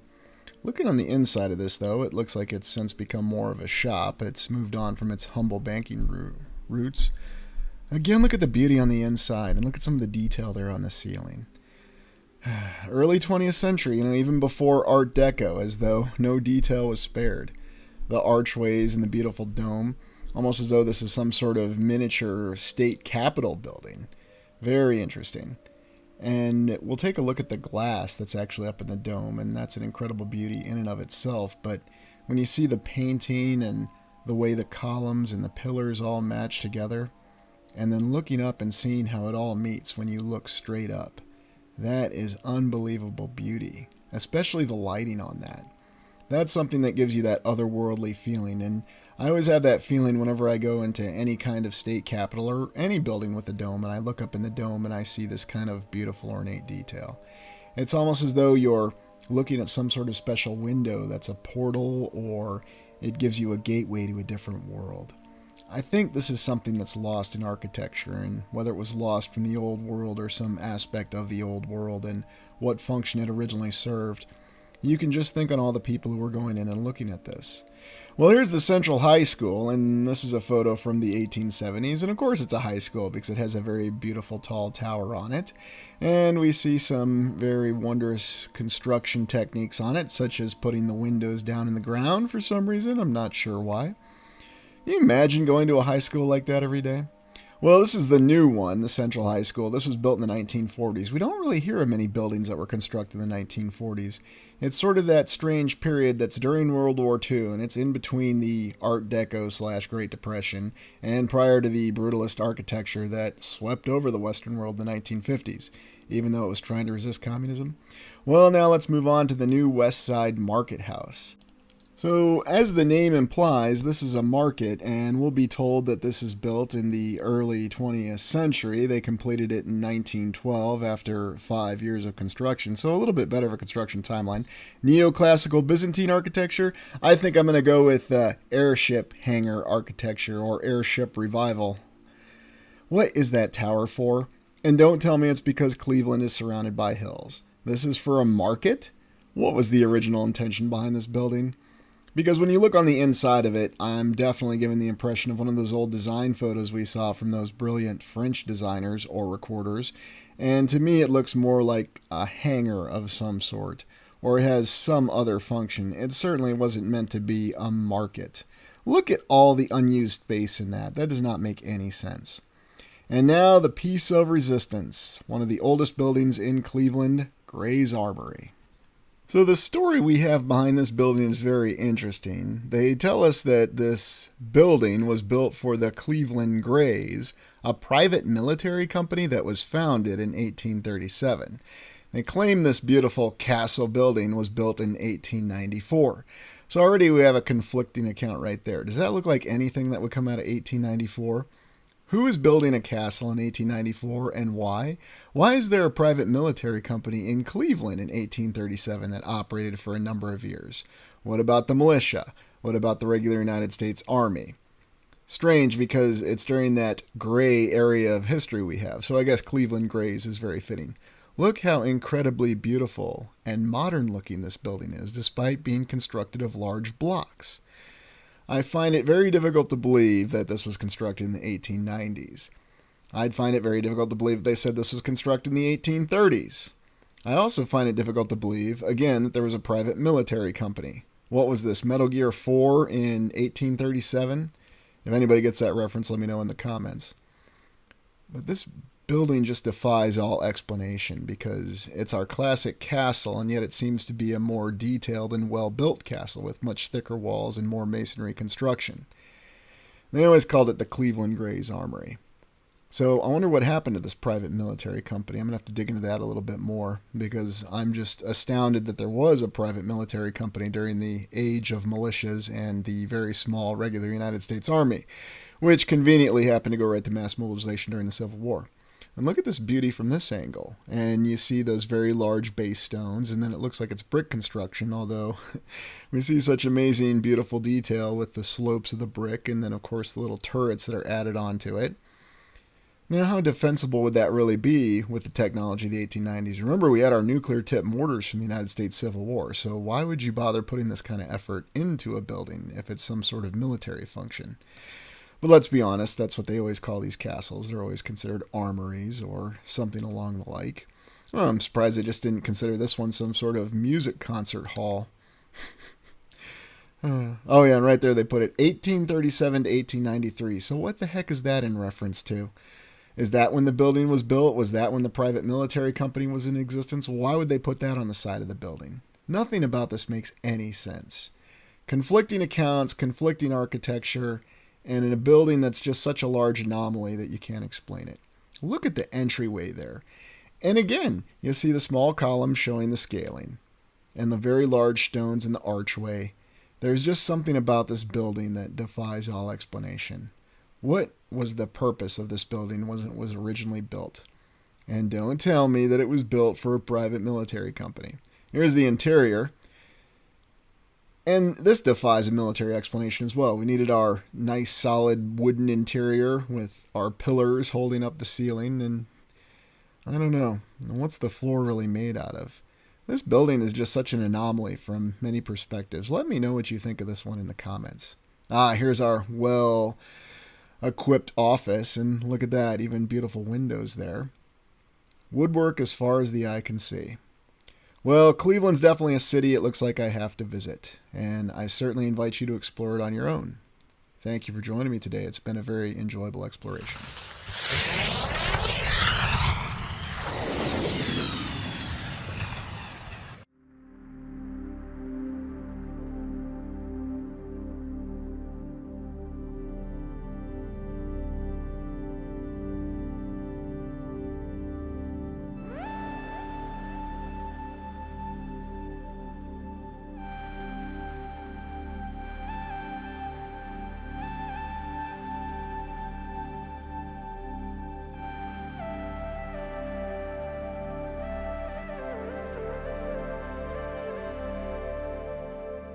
Welcome to the Restitutor Orbis channel, and thank you for joining me for today's exploration of Detroit. Just to go back at some of the cities that we've looked at recently here on the Restitutor Orbis channel. Most recently, we looked at Indianapolis, and we started our city explorations with Chicago, and now we're heading to Detroit. Detroit is the interesting city sitting right at the major intersection point between Ontario and Michigan in Canada and the United States, respectively. Interestingly enough about Detroit is that it was originally supposedly settled by the Mound Builders, the legendary Native American civilization that existed in this area. We've come across them before in the historical account. It was also originally settled by a French settler or explorer, or an explorer who had settlers hanging out with him in 1701, a gentleman by the name of Cadillac. And yes, I'm going to pronounce it that way because that's how it's pronounced currently. Don't you feel me, people of the great city of Louisville? Did I get that right? In any event, looking at Detroit, we see where it sits, and it's quite an interesting city with a very unique history. And of course, we'll look in depth at that history. One of our major points of interest, though, is Michigan Central, which is a train station, interesting enough, not called Union Station. And we see where it sits right here on the tracks, and we'll go to our aerial imagery. And we see what an incredible building it is, and currently it's being renovated. Detroit has quite a colored history in United States parlance, because in the 1980s, I recall many people talking about how Detroit was the murder capital. There's even a line about it in the famous Goonies movie. In any event, the city has come a long way now, and now it's being restored, but it has a very rich and textured history, and for our purposes, very many allusions to the old world. You can see here the train tracks and how they run into this little tunnel, and the tunnel goes right underneath what they call the Detroit River, and then it runs over into Windsor, which is in Canada, and the train tracks come back up there. It's about 1.6 miles that this tunnel runs under. It's one of the first things we'll be taking a look at. One other interesting thing about Detroit is that it was featured quite prominently in the War of 1812. It's not one of the U.S. Army's finer moments, as one of the greatest surrenders in U.S. Army history occurred here during the War of 1812, and General Hull surrendered to a vastly inferior force. And he was court-martialed to be shot, but fortunately pardoned by President Madison at the time. And then there was a subsequent defeat in the Battle of Frenchtown. But fortunately, the U.S. Navy was up to the task, and Oliver Hazard Perry managed to liberate Detroit, or bring it back under U.S. control, when he won the Battle of the Great Lakes. All right, let's get into the exploration of Detroit. So here's our initial renderings of Detroit, or drawings as it were, when it was just a fort, and we presume this to be sometime 1790, so therefore these are the fortifications at the disposal of General William Hull when he attempted to defend it from the vastly inferior besieging force of British, Canadian militia, and Native Americans that attacked him. Word on the grapevine was that the reason he surrendered was the fact that he lacked proper munitions, and then he also feared a Native American massacre. I guess he never heard of what happened to Colonel Monroe and his force when he surrendered Fort William Henry Harrison to a combined force of French and Native Americans. Regardless, we see the typical layout of a star fort, and then we see an outer wall. We also see that the concept of the Star Fort has always been labeled with the historical depictions of the city. What kind of accuracy is that in these depictions? We have no idea, because once again, these are drawings. These are not pictures. So do these really prove anything? No. These prove that someone can draw some great pictures, and that's about it. Now, these could be accurate. They may not be accurate. But to new viewers of the channel, we always ask these questions because these drawings don't prove anything, and as we know, images and pictures don't necessarily prove anything, although they can provide clues, and that's how we approach these explorations. we see that it's an interesting dichotomy in the two layouts that we've looked at already, where we have the Star Fort away from the initial settlement. And then we look at a subsequent plan of Detroit, where we see the way that all the streets run away from the Detroit River. And we see that that's considered one of the base designs, and this seems to be building out the city even more. Isn't it interesting how they had this kind of intricate planning already as part of the design this early in the time frame? Now, this plan of Detroit is supposedly from the early 19th century, although again, I always question the years on the references with these aspects, because really they can assign whatever year they want to it. Now, if you're content to believe whatever the historical account tells you, well, that's fine. You can believe that, and you don't want to ask any questions. This is a latter picture of Detroit, and we see the same layout in the 1870s. Again, just another rendering or drawing, which could be done by anyone at any time. We see some more buildings, and yet we still see the same pattern in the build out to the neighborhoods and many of the buildings on the Detroit River. We also see a lot of naval traffic, which makes sense as this is in between the Great Lakes. Although the Great Lakes themselves are very interesting, as due to the fact that they are not depicted on earlier maps of North America at all. But of course, we'll explain that by saying those cartographers from that time frame had no idea what they were doing, and maybe the explorers just couldn't miss a Great Lake. Or maybe they didn't report a Great Lake, and therefore it didn't end up on the maps. This is the Detroit Soldiers and Sailors Monument, their monument to the United States Civil War that was built in the early 1870s, so they were a little bit earlier to the game. While it may not compare in height and just simple magnitude to the one that we looked at in Indianapolis, it's still very beautiful. I find it interesting that they put what appears to be, or what they state, is a Native American princess, I suppose, or some sort of warrior on top of this monument for the United States Civil War. Fascinating. Although when we look at her a little closely, she looks like she's a member of the Union Army Valkyrie Regiment, who the Confederates feared greatly when they fought in the South. Now, I'm being a little facetious, but again, it's one of these very questionable monuments, and it causes me to question exactly what they're depicting here. And why do we always see this depictions of things that don't really make a lot of sense? Why would they represent a Native American woman on top of a monument to Civil War veterans? And supposedly this was completed in the early 1870s, 1872, if records are to be believed. And that's only 7 short years after the Civil War. Most of the other monuments were completed in the 1880s or the 1890s, as though the United States Civil War was not to be recognized until a few decades had passed. And here's how the monument looks in one of the earlier pictures that we have of Detroit from the early 20th century. And we see the typical traffic that we'd expect to see in a very magnificent building and a very well built out city block with many lines on it.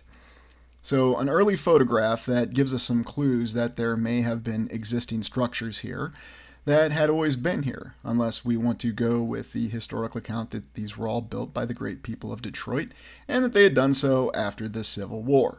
Of course, the tall building across from the monument, we'll be told, was constructed sometime in the 1890s, which was when skyscrapers suddenly became available and the ability to build multi-story buildings was something easy.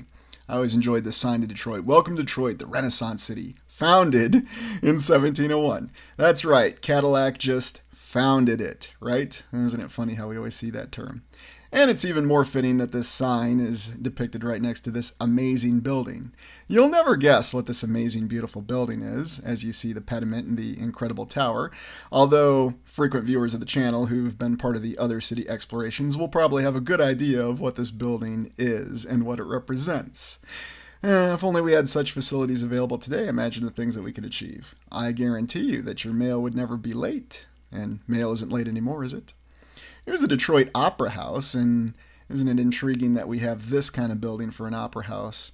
Why do we not have opera houses in every city anymore, or every town? It's also interesting when you think about the fact that there's some very small towns across the Midwest United States that have their own opera house. I think the smallest town I've ever been in is a town called Mantorville in Minnesota. It barely breaches 1,000 people, if census records are to be believed, and it has its own opera house. So, I mean, if a little town like that can have its own opera house, well, why doesn't every town have its own opera house? I mean, the opera may be in town, and imagine what everybody could do for the time being. Here's another photograph looking in Detroit in the in the 1890s. Again, if the time frame from the photo is to be accepted.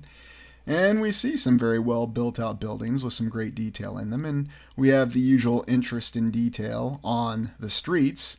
I mean, do we see the tracks? Is this a brick street? Is this a paved street? Hard to tell for sure. Although we see the horse and buggies parked very well, almost like they're cars in a way. And we see a little bit of activity with some people walking around. So clearly this is not from a time when photographs could not capture the activity of people in town. And it's quite telling that we actually see some people walking around. Here's a more sweeping panorama of that same block in the same time frame. And our first look at the City Hall, which we'll be taking a look at later, along with the building and the monument that we saw earlier. And I always found this to be a very telling photo of early Detroit because it gives us the impression that there's a lot more build-out already in this city. Now we can say, well, it was originally founded in 1701. They had plenty of time. They could have built these buildings, and yes, those factors are true. But I always find it very interesting in terms of how fast the ability to construct buildings like this progressed in the 19th century. And I don't think Detroit's any exception with the way it depicts this in these images that we see. Now, I fully accept that we don't know the exact years on these photos. We only have years that are assigned to them by either whatever department of history we're interfacing with or the university that keeps them in official records or, of course, our own government records, which we know that we can trust beyond any shadow of a doubt. And now we're looking at the central tunnel that we looked at earlier on the map that runs as part of the railroad. Now they constructed this from 1906 to 1906 to 1910, an underground tunnel that went under the Detroit River for 1.6 miles or 2.6 kilometers. Very amazing civil engineering achievement to, one, be able to tunnel this out at that time frame, and then two, be able to construct this in such an effective and efficient manner. I mean, really 4 years, and here's one of the construction pictures that we have of it. Make of it what you will, and by all means, let me know in the comments what you think of a picture like this, what's really going on here with this tunneling operation. Although we've got, again, multiple accounts about how this project unfolded and what were some of the challenges that they faced. Still, I think it's pretty impressive that they accomplished this in 4 years in the early 20th century. The early 20th century, of course, being a very ambiguous time in terms of what technological capabilities we had. And, of course, we have the picture of the supposed men in authority wearing their really cool hats as they're watching one of the boats moving into position to drop some of the tunneling apparatuses into place. It's an interesting photo, and this is the kind of story that they're going to tell us when they talk about how they constructed this tunnel and how they did it so efficiently within 4 years. Now, maybe they really achieved this, and maybe they really achieved this in the manner that's being depicted. However, I think we have to ask questions about how they were able to do it so effectively. The other interesting thing is this tunnel still operates today, and the basic infrastructure, the original infrastructure, still stands. There's been little to no improvement or renovation done on this tunnel, although there's been plenty on buildings, and yet this tunnel stands perfectly well today, only 110 years after its completion. Well, more like 113 years to be precise. Very interesting, and the fact being is that we always talk about our crumbling infrastructure in the United States, and we're always told about it, and yet here we have the very same Detroit River Tunnel that the trains go under, and there apparently seems to be no issue with it. It definitely communicates some things about the quality of construction, and we'll be told that they simply had more artisans and they worked harder in the early 20th century, and that's how they were able to build such a piece of infrastructure that endures so well to this day that they haven't had to invest a lot of time and money in renovations on. And fortunately, there hasn't been any sort of collapse or structural issue with this tunnel. I also find this picture very interesting because here we see a different kind of train going down the tunnel. Electric motor from eastbound tube under Detroit River with Michigan Central Train, Detroit, Michigan. So very interesting what we see with these kind of photos. And these are the kind of questions that we have to ask because at this point, how long has the tunnel been down there? How old is the tunnel and how old is the construction material within the tunnel? And now we go on to look at churches. Here we have the Cathedral Church of St. Paul, constructed in 1907, and we see the usual hallmarks of the amazing construction capabilities of the early 20th century. Beautiful towers, an incredible window, may possibly have had a cymatic purpose originally in terms of when this building was originally constructed, unless we want to go with the historical account that it really was built in 1907 by the finest efforts of the good people of Detroit. And if they did pull this off, I do wonder why we don't build buildings like this now. It's a very beautiful building, and I find it very alluring. The construction time frame on it tends to vary a little bit, though. This is the Cathedral of the Most Blessed Sacrament, and we have a little bit of a different construction account on this one. They say this one, it took them from 1913 and 1930 to build, so a little bit more of a challenge, but definitely has some echoes of some of the major cathedrals over in Europe. And of course, again, we see the main central window with the two amazing towers. Incredibly beautiful church. And I wonder what kind of material they really used in terms of the walls and the foundation. And one of the things I constantly lament in many of these videos is that we have preciously few, as in none, photos of the construction of the foundation. This is the interior, and just an incredibly beautiful church. I mean, it's a cathedral. But say it's a church, but a cathedral. And we see the same hallmarks of that construction style with the many arches and entryways and just the vast amount of interior space in a building like this. And of course, we always suspect what's the original purpose of these incredible cathedrals that we see in all of these American cities, and how do they compare to the great cathedrals of Europe? Well, it's a subsequent exploration that we're going to be getting to on the channel, and I look forward to it. Because believe it or not, the cathedrals in the New World compare quite favorably to the cathedrals in the so-called original Old World. This is Saint Anne de Detroit. Okay, I know, it's a French name. Please excuse me. It was built in 1886 to 1887, and this is a very beautiful cathedral as well. Although, look at the towers, and interesting design on that window, I have to say, as well. And did it serve the same purpose, or were there different purposes? Isn't it interesting how these churches and cathedrals, regardless of what they're classified as, always seem to have interesting similarities to their layout? I wonder if that really reflects the original function, or was that just because of the building principles at the time? And then here's the interior, and another gorgeous interior, again with the many archways and windows. And look at the floor, with the design in that floor and the unique pattern on that. And I wonder if that's a granite floor, and this is definitely, well, all three of these churches or cathedrals or whatever we want to call them. I would love to visit all three of these structures just to get an idea of what their internal construction components are. It's always a lot more telling when you can go into a building and you can ascertain exactly what they used to build it, or at least get an idea for how solid it is. Or you could just watch a video and take the person presenting the video to you at their word, and it may be true, especially if it's the media, right? And here we look at the City Hall of Detroit, and this is the 1870s City Hall. And this is what we'd expect for a 19th century city hall, isn't it? Very well built out, beautiful tower, little clock on it. Many aspects to the construction, along with the many different arches. And I like the way that the building seems to bring attention to it. And that's always something interesting about these old world buildings. And I do wonder about the true origin and function of this building because, again, why do you need a building like this for a city hall? Or a post office, or a federal office, or a district court, or whatever we tend to designate them as. And then here's the older city hall from the 1840s time frame. Yes, they considered this one a much more modest one. Really, you'd think that a city hall like this would still be suitable for the functions of a city. Of course, they say they always need more space because as a city grows, so does the bureaucracy. And when the bureaucracy grows, you need more employees, right? In any event, very beautiful building, and while it may be smaller, it is certainly not a slouch by any comparison. I mean, look at the little cupola with the tower, and I like the tower on top of it, and we can already see well-developed buildings. Couldn't get an exact date on this photo, although supposedly this was from the 1890s. And now let's go to the Detroit Art Museum. This is a very intriguing building that existed from 1885 to 1960, or so we're told. And this was the original component of it that was built in 1885. And of course, you see we have nothing short of a castle, or some people would call it a series of arches with some towers on it. I really enjoy the fact that it looks like that stone has been there for a very long time, and I've had some people tell me, well, it's simply the effect of rustification, which is an actual process in architecture. And yes, of course it is.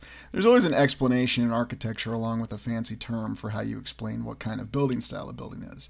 Now, this is apparently in the early 20th century where they've expanded the Detroit Art Museum. Well, I guess you're going to need more room to display your art than just the little front of that building.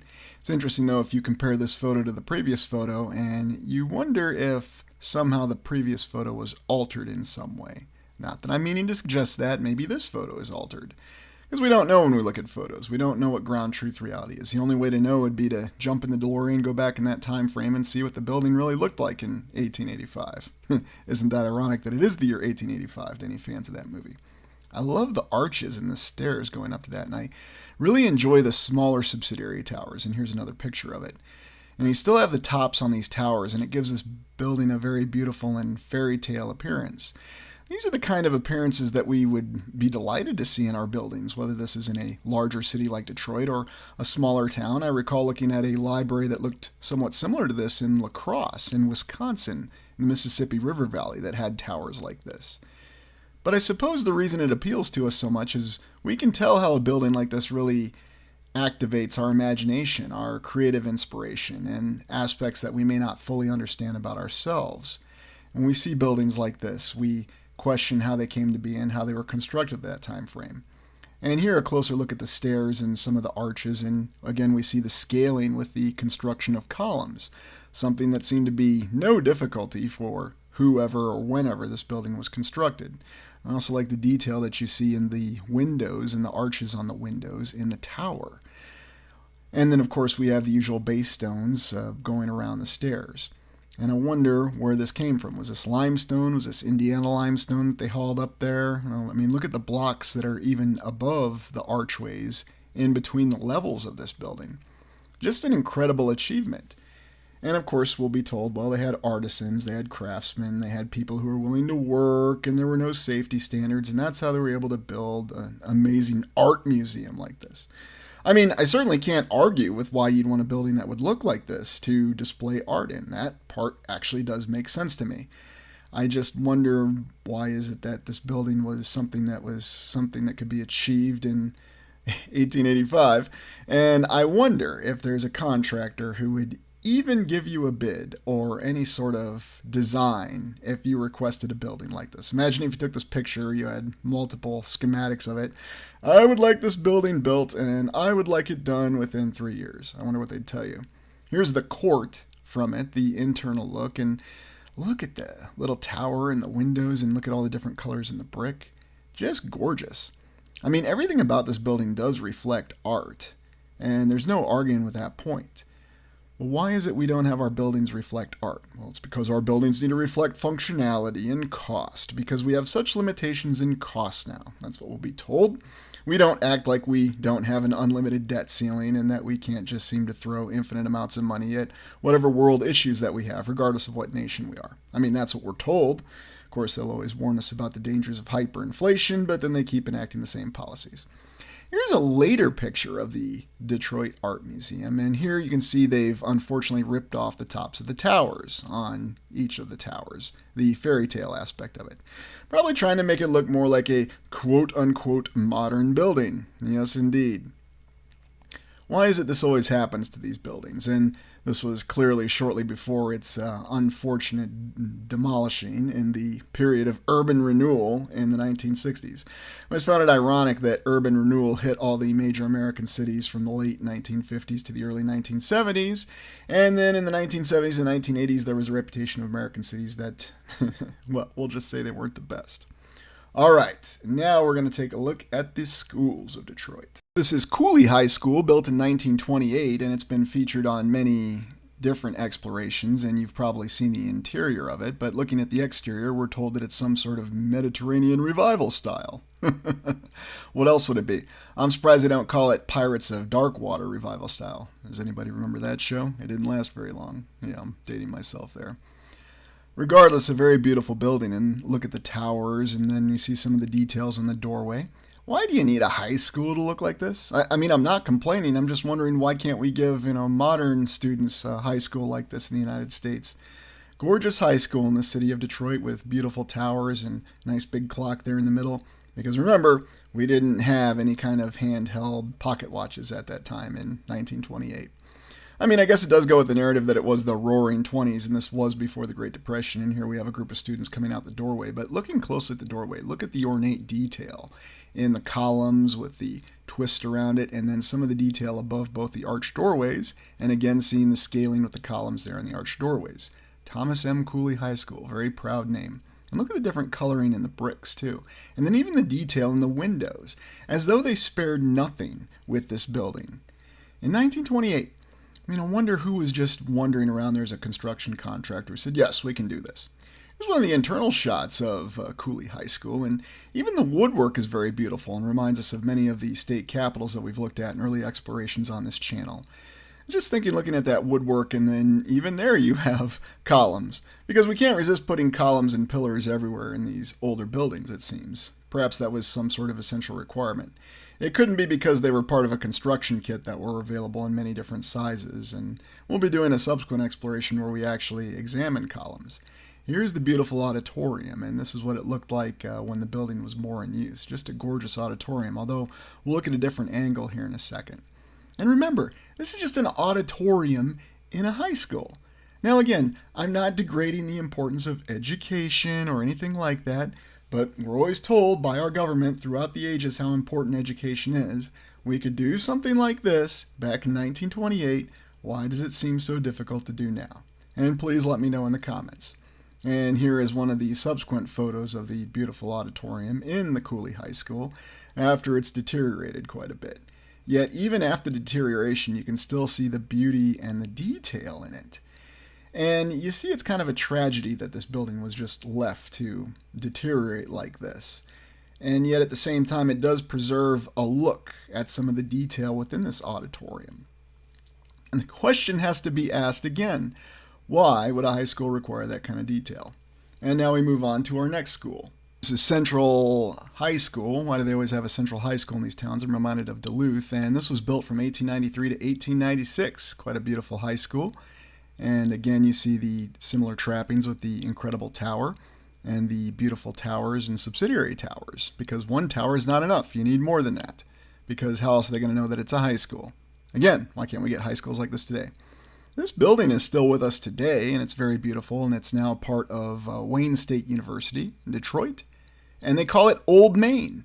And why do they always call these older buildings Old Main, I wonder? I'm reminded of Old Main, the Soldiers' Home near Milwaukee, and it has many similar building aspects to it with the big, huge clock tower and the other pointy towers, and then even seeing the large stone construction towards the base. And of course you have the large arched doorways. Otherwise, how are you going to know where the doorway is if you don't have a large arch around it? This is an interior photo, and we see the similar hallmarks with the beautiful columns. Looks like it's made out of marble. Wonder what the floor is made out of, if it's solid granite as well, because again, I'm given reminders of what many of the beautiful state capitol buildings that we've explored look like when you look at the interior of this building.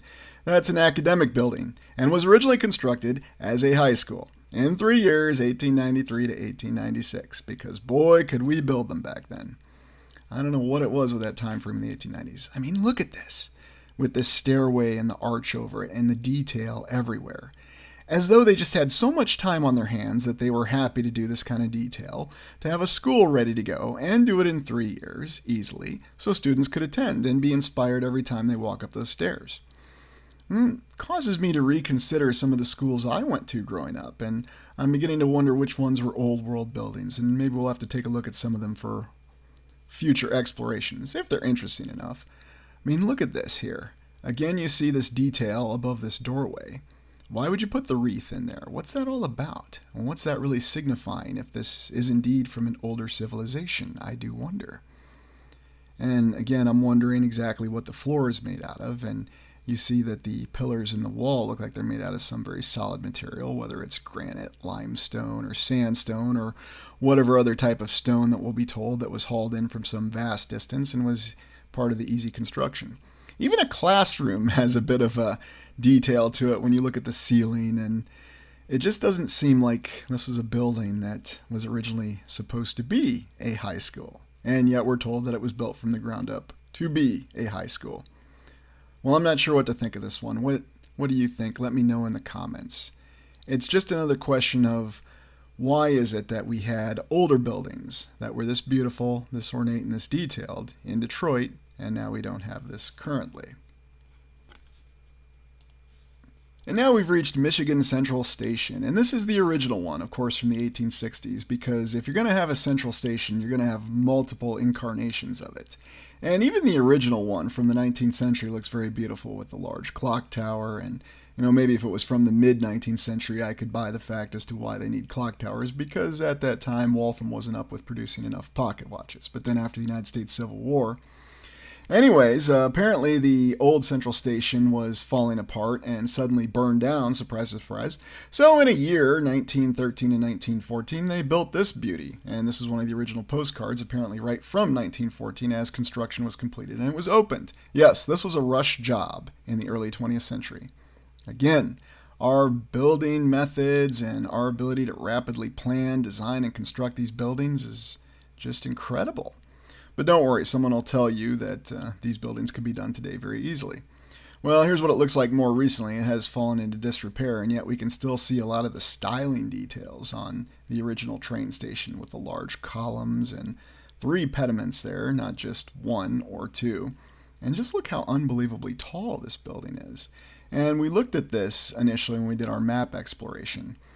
And apparently this is being revived and renovated by the Ford company currently, and it's supposed to be reopened this year. So at least this is one old world building that has survived and is being renovated. This is a photo of the 1950s when it was still in use, and you can see that it already looks incredibly old, although it's only about 40 years old in this picture. Well, make of it what you will. And intriguing that we see the detail on it, and yet this building looks like it's a lot older than 40 years. I don't know, maybe I'm just imagining things, or you get those rough winters in Detroit and maybe the buildings get stained. And here's another photo of it from the 1980s. Looks like you got a Nissan Pulsar there, or is that a Mazda? Oh, okay, sorry, I get distracted sometimes. And you can see how the building more or less looks like it's holding up well structurally another 30 years later. Yet we see the same discoloration on it as though it just appears as though it's very, very old. Although, again, only about 70 years if this is the mid to late 1980s, which it looks like this photo is correct if we go off of the model of cars. Here's an internal photograph of the train station. Again, just beautiful with the massive columns, the beautiful arches. And this is another building that clues to different uses and different functions. Why do you need windows that large anyway? Are you really looking out of them at any point in time? And if you're just a passenger in a train station, you're only concerned about getting to your next train. No, I need to walk under these very amazing and beautiful ceilings with these cool designs in them so I can get distracted and miss my train. Look at this hallway. Just incredible. An elaborate amount of detail for a train station. And really, I think it's unfortunate that they ever allowed this building to fall into disrepair. And of course, we'll be given the usual reasons that number of passengers and income was declining. And of course, we couldn't find support from the government because money only comes from the government when it's convenient and not when we need it to save a building. Just look at the way that it's carved in with some of the aspects on the ceiling. And here you see some of the columns and someone going to get their tickets with a nice large clock above it. Because, you need to have a ceiling that's at least 30 feet high, although it's better if it's 50 to 100 feet high. Those are the best train stations, and they run most efficiently. And if you have huge columns in them, that's going to make them run even more efficiently. Just look at any of the Union stations that we've looked at in previous explorations, going all the way back to our very early exploration of Union Station in Kansas City. And now we go to Detroit's incredible buildings. This is the Guardian Building, built 1927 and 1928. That's right, 1 year to erect this incredible building, that Art Deco period. And isn't it interesting how it's both a skyscraper that has beauty and artistic design put into it? And of course, we'll just be told, well, that was the stylings of Art Deco. We don't do that now because fiscally that's not responsible. And why would we want to build a beautiful building these days when you can build nice square-looking glass and steel towers that reach up into the sky? Gorgeous building, and even the roof of it looks like it has a lot of beautiful detail with it. Here's our construction photo, and again, make of it what you will. I find the little building to the right of it very interesting as well. It kind of reminds me almost of the Mitchell Building in Milwaukee. And what do you think of this construction photo? I'm not going to offer my opinion on it because I think you can guess just by looking at the sky on this one, and it doesn't look like they tried very hard. Here's an interior photo of the Guardian building, and look at the design and detail within this, with the different colorations and the patterns. And this really gives you the impression of a building that's from another time and another place. A skyscraper that was part of a different civilization. Of course, we'll be reassured that it's from the Art Deco time. Right. Look at this entryway here with a desk and the way each of the halls has a triangular pattern with details in each of the triangular patterns. And then it goes all the way down the hall and what looks to be to a series of elevators. This is definitely a building I want to go visit in person, because this is a beautiful building. And even as Art Decos go, this is incredibly beautiful. I mean, 1 year to achieve all of this detail and all this design. I mean, at least it was the Roaring 20s, and we haven't fallen in the Great Depression yet. Although the interesting thing about the Great Depression is how we know that the United States government seemed to have no limitations on its funds, and then, of course, when we had the Gold Act, that helped its funds. Look at that beautiful depiction of Michigan back there as a state. What is really being depicted here, I wonder? Is this just an artistic impression, a beautiful design that inspires us? And it most certainly does. Or is this representing something else? You know, when you look at things like this, you can almost imagine this building inspiring some sort of science fiction movie. I mean, they could have very easily filmed Blade Runner here. Look at these exterior details. What's this really depicting? It's another Native American. Of course, that's what we'll be told. But is it?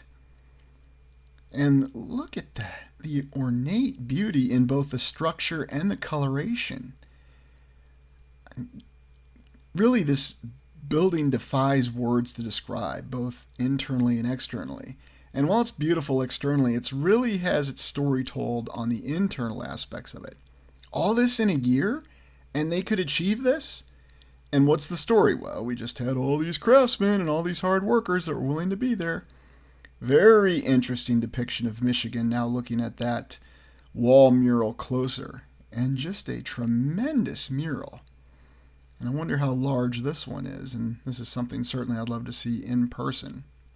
Yes, it looks like we have some modern paintings towards the ground. Well, let's move on to the Fisher Building. The Fisher Building, another 1-year wonder or 15-month wonder that just happened to be completed in 1928, because I guess the Guardian Building wasn't enough Art Deco for Detroit. And this is the postcard of it, and as you can see, it actually looks like it takes up an entire city block for this building.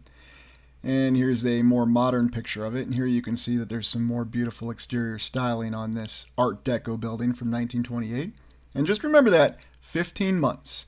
That's what they tell us. It took them 15 months. Again, it was the Roaring 20s, and oh, by the way, they were also building the Guardian building at the same time. Well, it was Detroit, and I guess they figured, why not put up 2 beautiful Art Deco buildings that people would remember for all time, if we want to go with the historical account. This one has even more exterior beauty, though, I think, than the Guardian, just a little bit. But that's just my opinion. I mean, they're both gorgeous buildings, and certainly they exceed anything that we build today. Look at this interior with this kind of design and detail, and look at the floor to the walls to the ceiling. And just the amount of time and effort that went into this. 15 months? 15 months. Why don't you just call this wonder building architectural style? The fact that they even expect us to stomach that. I mean, look at this. This isn't just a building that's tall. This is a building that covers a lot of area as well, with a dome and beautiful lights hanging down from it, and again, concentric archways. And look at the floor again. This is a very large building, and I'm just, again, speechless when I look at the interior of this. This is in Detroit. True, unbelievable beauty that was achieved in the 1920s or so, we're told. And if we really could achieve this in the 1920s, regardless of how it was possible, this is where we really have to ask some hard questions. We just opt not to build like this anymore because we're all about cost effectiveness here in the mighty 21st century? Is that really our best answer? But here we've got $1 trillion to develop an F-35 fighter, but we just don't put it in buildings anymore. You know, we're going to need that fighter. By the way, have you heard about that fighter being used in a current regional conflict? Neither have I. Look at this.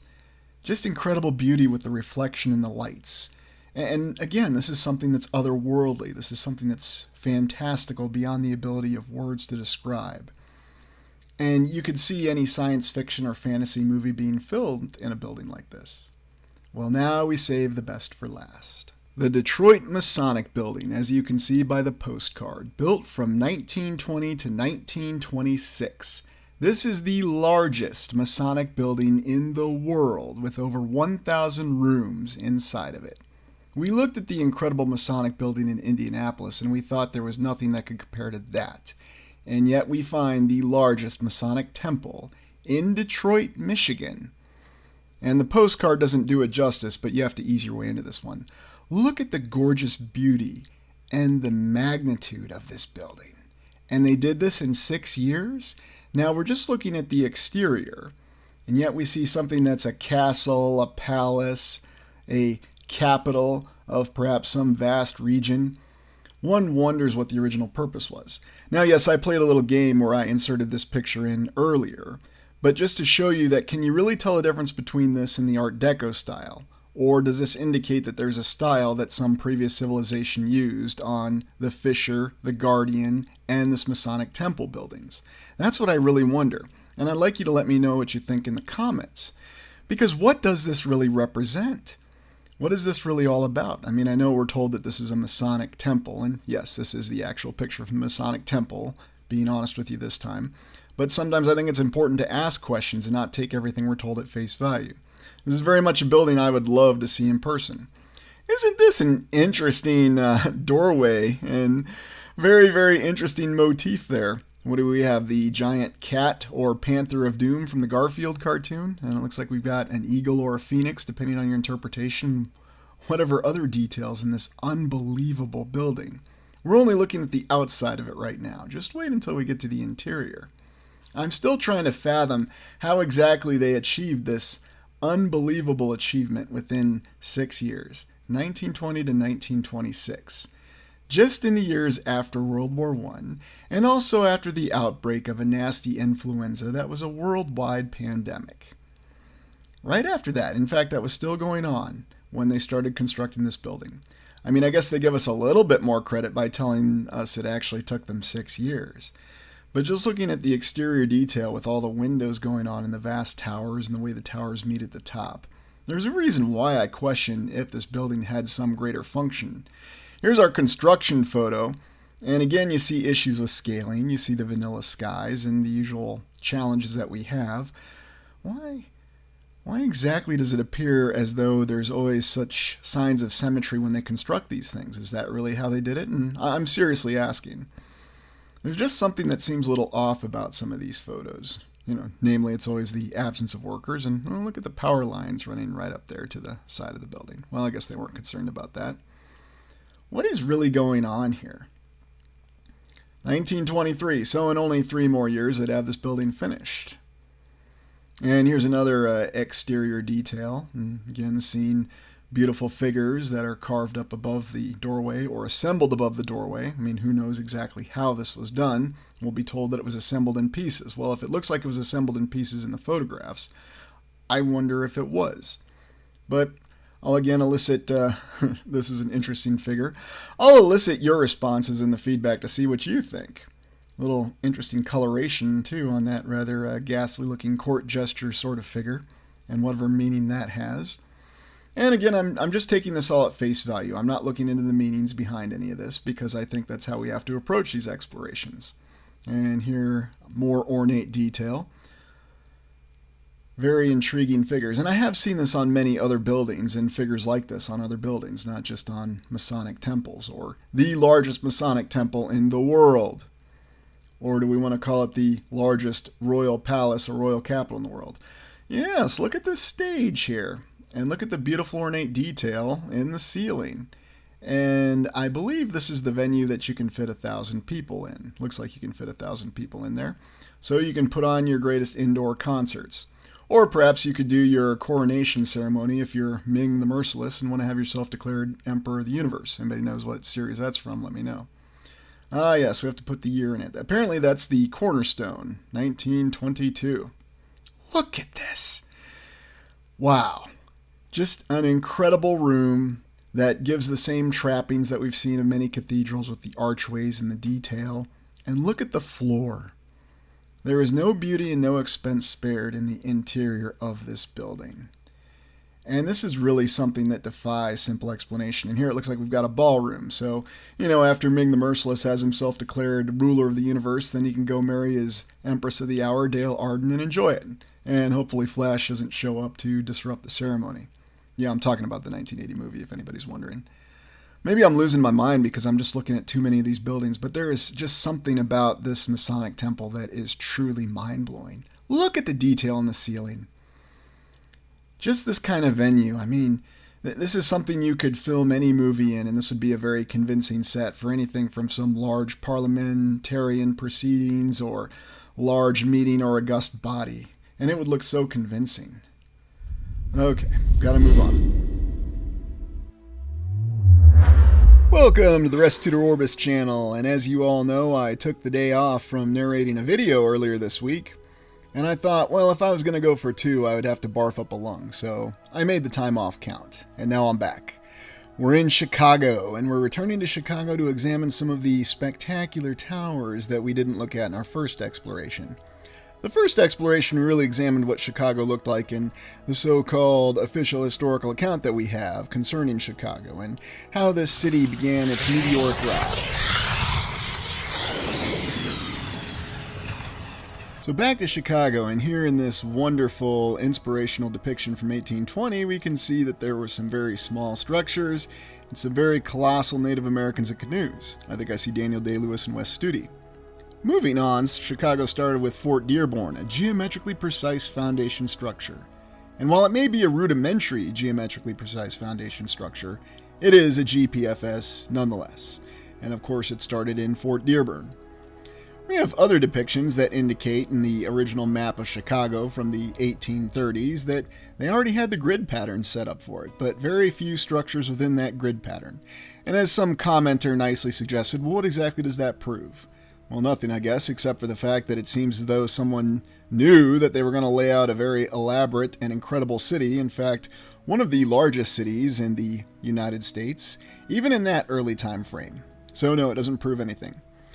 And yes, see, John, I plotted your office right there in the original plot of Chicago. John was an old collaborator back in my teaching days, and I just thought I would let him know that I haven't forgotten about him and show him where his office would be in Chicago from the 1830s. Isn't this an intriguing depiction here? We already have blocks laid out in this very rudimentary and infant city. But once again, it's as though they already knew that this was just going to be an incredible city, built along the river and built along Lake Michigan, and laid out in a way that would appeal to many people and bring many immigrants, people who would want to settle here. Taking another look at Fort Dearborn, that geometrically precise foundation structure. And again, while it may be rudimentary, it does show those signs of being a geometrically precise foundation structure. What are we not seeing in Chicago is a question I always have to ask. Well, look at that. Garden for fort. The garden for the fort is larger than the fort itself. Why would that be? Now, I know this is just a map, it's a depiction, it doesn't prove anything, but once again, it raises more questions. And look, you just have every little house right there depicted off the river. Population 350. And how fast did Chicago grow? Well, remember, 1830s to 1872 when we had our first major conflagration. And now we go to the subject of our exploration, the stellar towers, the incredible towers that all happen to be built in the 1920s. In fact, at the end of this exploration, you'll be thinking that the entire city was actually built in the 1920s. And in some of these images that we're told are from the 1920s and 1930s, we see a very impressive and well-developed skyline within Chicago. Quite extraordinary that it almost looks the same as it does now.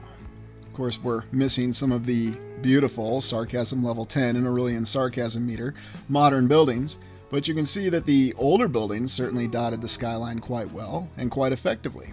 Not only that, they were very artistically inspired. Here we have some of them, the Pure Oil Building, the Union Carbide Building, we'll be taking a look at that, Mather Tower, London Guarantee Building, the Tribune Tower, and the Medina Athletic Club. We'll be getting to the Wrigley Building later. All these images, though, give us the impression that this has always been a city that reached to the sky. And there's always been that supposed competition between Chicago and New York City. New York City, of course, being snubbed for the World's Fair in the 1890s. They've never let go of that one. You look at some of the other images of Chicago and you get the impression of a very well-developed infrastructure. And once again, Chicago's impressive because of the fact that we saw all it was, at least all it was depicted as being, in 1833. Here's the Lexington Hotel from 1905. Once again, another impressive hotel. And we can see some of the forms of transportation at that time, with the trolleys, the streetcars, or whatever you call them in whatever city you're in. And we look at some of the other impressive skyscrapers. They look a little advanced for their time. Also in their layout and the actual construction materials, and look at how well developed the foundation of the city is, even in these early years, as though they had planned for parking space in multiple levels. Quite fascinating. Ah, yes. Here we have one of our very convincing construction photos, showing us beyond any shadow of a doubt that, yes indeed, our civilization constructed these buildings, and there's no reason to question any of these photos, so we'll move on. And here you can see some of the other buildings laid out on the skyline on this postcard, and it's very impressive. Now that's the carbide and carbon building. The pure oil building we're going to be looking at in a separate exploration. There's a couple interesting mysteries we need to unpack with that particular building. Yes, another wondrous construction photo, and once again not creating any more questions than it answers. I think I'm satisfied. Maybe we should just close the book on this exploration right now. But I think you all know I'm not easily satisfied by photographs, and no one else should be either. They don't necessarily prove anything, and they don't disprove anything. But they do offer clues. Very impressive set of buildings and very unique architecture that we see. They seem to vary quite a bit. Yet looking at that older skyline, we see that there is a beauty to it. A more natural and organic beauty than what we see with our current skyline. And certainly a lot less square shapes. Ah, yes, we have a Zeppelin, and not just any Zeppelin, but the Graf Zeppelin as it flew over Chicago. Very intriguing image, and we can see that the skyline was already pretty well developed at that time, along with the beauty of the Graf Zeppelin going over it. And a slightly closer image, although I couldn't find a better photograph, and I wonder why that was. Zeppelins are very impressive with their travel capability. Officially, it took 21 days for the Graf Zeppelin to complete its circumnavigation of the world. And yes, 21 days. There are rumors that it took 24 hours, but those are just rumors, so pay no attention to them. Very interesting, though, looking at these early images as though it conveys a completely different world. And we'll be told it's just the past. And yes, it's just the past. And Chicago has its own Union Station as well.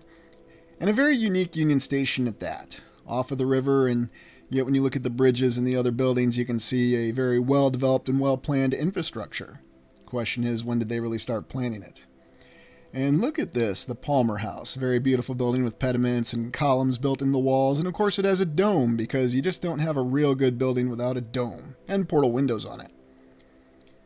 These are some very unique images in how they convey the images of Chicago. And most of these buildings, if not all, are still standing to this day.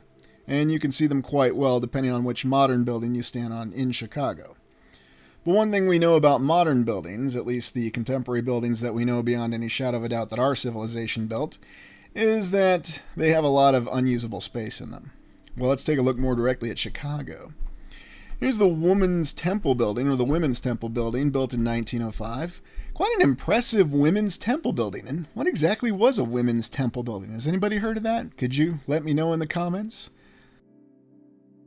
We'll start by looking at the Carbide and Carbon Building, built 1928 to 1929, a one-year wonder, and it's over 500 feet tall. And we can see that it's adorned with what they tell us is black granite. I'm often getting to the point, though, where I'm questioning what the actual construction material on these buildings really, truly is in all these cases.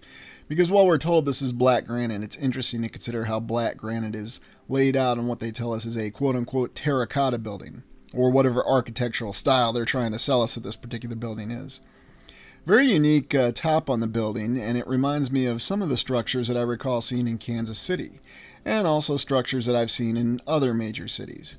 It's intriguing when we think about these building booms that we have in the 1920s across the United States. Of course, it should be noted the United States had multiple building booms. A building boom that occurred before 1929 and a building boom that occurred after 1929 during the Great Depression. Because, the United States didn't sink deeper in the Great Depression, at least not when it came to buildings. They still managed to complete many wondrous Art Deco buildings. And it seems as though the entire skyline of Chicago just happened to be completed before then. You can see this carbon and carbide building, or carbide and carbon building, very interesting title, as it stands out with the other older buildings in the Chicago Loop skyline. Yet looking closer at the detail on the surface, this is very impressive. How wonderfully decorated it is and the unique coloring. The carbide and carbon building. I don't know, maybe they get another C in there and it could be a 3C building. The coloring, though, is unique how it changes with the various lighting. That's always something that impresses me about these older buildings, and I think that's what gives them a unique beauty and artistic appreciation that we just don't have with the modern glass and steel skyscrapers that we have. And look at all the designs and ornate detail that goes all the way to the top floor. And once again, it feels like there is not a square inch of usable space with this building that is wasted. So even though we have the modern buildings around it that may be taller, how much of that space is actually usable? And remember, how durable are these buildings? That's another question we have to ask. Which one would stand up to all the natural disasters that seem to plague our society, or our current civilization, as our media no doubts ever forgets to remind us each and every day? Interesting image here, supposedly from the 1940s, 1950s. Couldn't get an exact date on it. But this is very impressive just looking up at the building, and didn't do any zooming on this image because I just wanted you to appreciate what it would be like just to look up at this building. And of course we have the other factor of modern buildings surrounding these older buildings and obscuring their detail. The interior is once again just incredibly majestic. All of the artistic and ornate decoration that goes on within these buildings. And to me, this is the real sign that you can ascertain that these buildings are truly from the old world. And I think this is what really stood out to me about the Art Deco buildings, that didn't seem like they came from our civilization. So built within a year by our civilization. Now let's be kind and say that's true. How exactly did they complete all this decorative detail in a year? All the artisans and craftsmen that we just had all over the place. And keep in mind that every other city was building many buildings at the exact same time as this one. We looked at them in Detroit and Indianapolis and Kansas City. How exactly were they able to pull this off in such a short amount of time? Just consider that, the construction timeline of 1 year. It's not just the exterior of the building, it's this very impressive interior, where you have brass and granite and everything else. Well, let's go on to the Chicago Daily News Riverside Plaza building from 1929. Not exactly sure what the construction timeline on this one was because there were some mixed accounts, but this is considered one of the greatest Art Deco buildings in Chicago. And you can see it is well worthy of that sobriquet, especially down towards the base and the foundation, because it looks like we have a little obelisk. But then when you look carefully, you can see that fine detail. That's the touchstone of what we refer to as Art Deco. And even here with the Riverside Plaza clock, and you can see some of the details that give you the impression that this building is a lot older than maybe we're told. Of course, the explanation will be, it's Chicago and the air there gets a little dirty, and of course it can stain the building. It is very interesting, though, how there's a little different coloring there as you go up the building, and you wonder what the official account will tell us as to why that coloring changes. Yet the structure is very sturdy. And looking at different angles of this same building, we can see that they put a lot of effort into how they built the base and then moved up and built the tower portion of it. And this was just supposed to be for a newspaper, although there's conflicting accounts of that as well.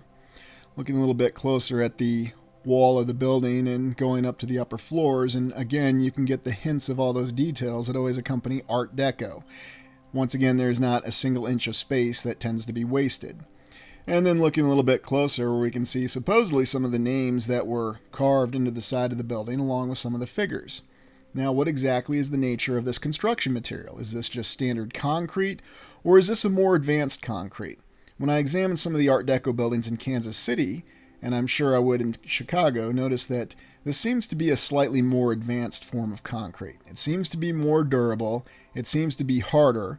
I'm not going to go so far and suggest something radical as that this is Roman concrete, but this certainly has a lot of signs of Roman concrete.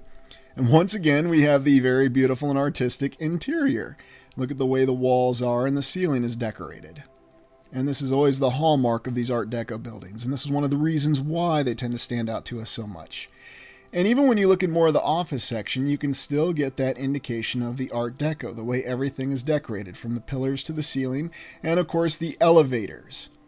Once again, leaving no detail untouched. And you get that feeling that when you're in this building that you're in something from a time long past. The glory of something long forgotten and yet still seen every day that we'll just walk on past and not think twice of.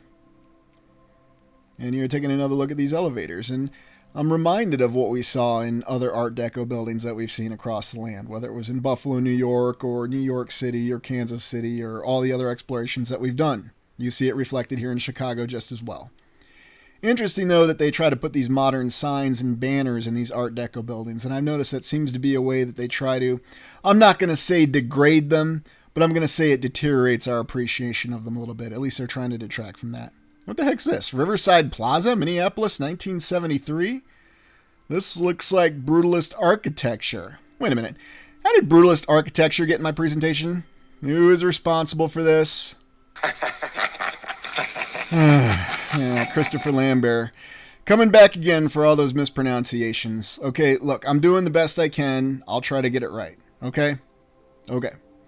Let's go to the Chicago Temple Building, 1924. And like I said, it's as though all of Chicago was built in the 1920s, at least every single tower. Not before, not after, and not even during the 1930s, that second American building boom, but in the 1920s, the first American building boom. So really the best way to describe this is really just a cathedral, a basilica that's on a skyscraper. It's rather unique, and we think back to that wonderful cathedral that we saw, or that wonderful church in Ulm, Münster in Germany, which we're told competes for the title of tallest church with this one. Although that held the title because the entire building here in this tower was not used for religious purposes, or so we're told. Very impressive tower. And it's very unique when you have a church amalgamated with a building, and I'm starting to wonder if there were other old world buildings that had this appearance. The fact that this building still stands today is a testament that this was possible to do by somebody in some time frame. Therefore, it's safe to say that there were once other buildings like this. But when you look here at the cymatic window and the very well detailed entryway, you get that impression, yes, from the 1920s once again, and we're reminded of the Cathedral of Learning that we saw in Pittsburgh. Very impressive, though, and yet once again it's concealed by the other modern buildings, the towers of glass and steel, albeit not very durable steel, compared to what we have with what seems to be a more advanced concrete. And once again, you're seeing it with this building. And how was the tower formed?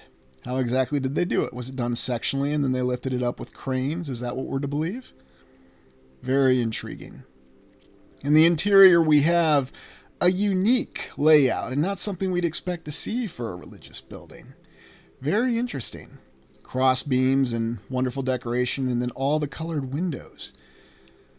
And then other aspects of it. And here this has reminded me more of the Cathedral of Learning, especially with all the arches and the sectional columns there that make up. And let's not forget about the ceiling and the floor and the materials that go into that as well. Very impressive structure that we're told is for religious purposes, but not entirely for religious purposes. But what are your thoughts on this incredible temple skyscraper building in Chicago? Let's take a look at Chicago Union Station, 1925, built in 6 minutes.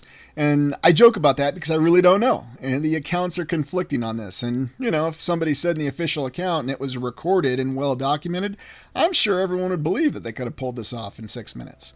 Well, much like the other Union stations that we've looked at across the land, there is no shortage of renovation going on with this, so it seems as though they're constantly altering and changing these buildings. A continuous process, and no doubt it does help with the employment efforts, as that's how it'll be justified.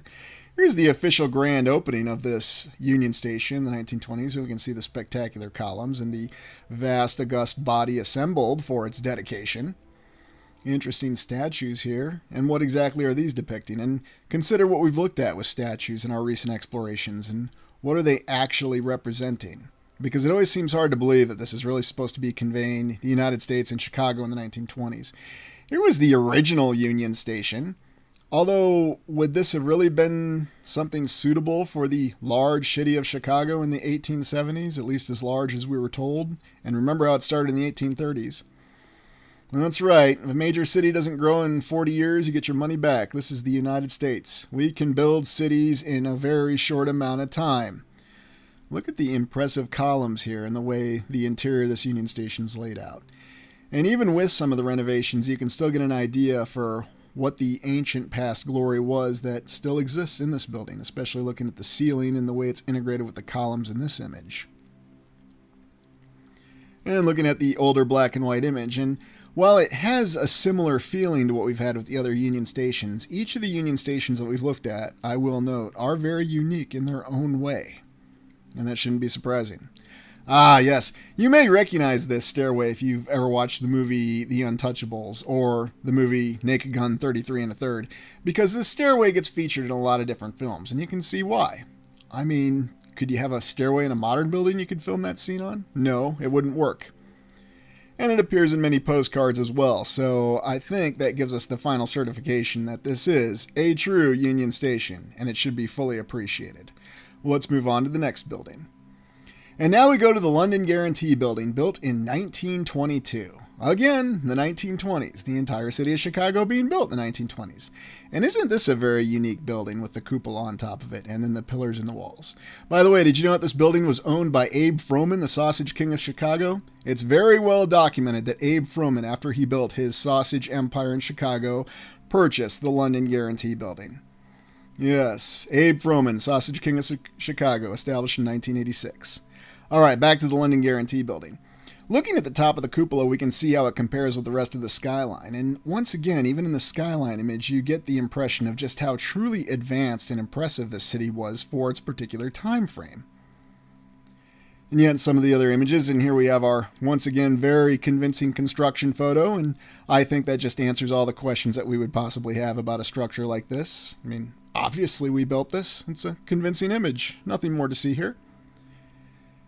Once again, seeing the layout of the buildings on the Chicago Loop, and all of these older buildings, I think, are far more impressive than all of the modern skylines that we have in the United States. And that's just my opinion, but I think it's a pretty easy opinion to defend.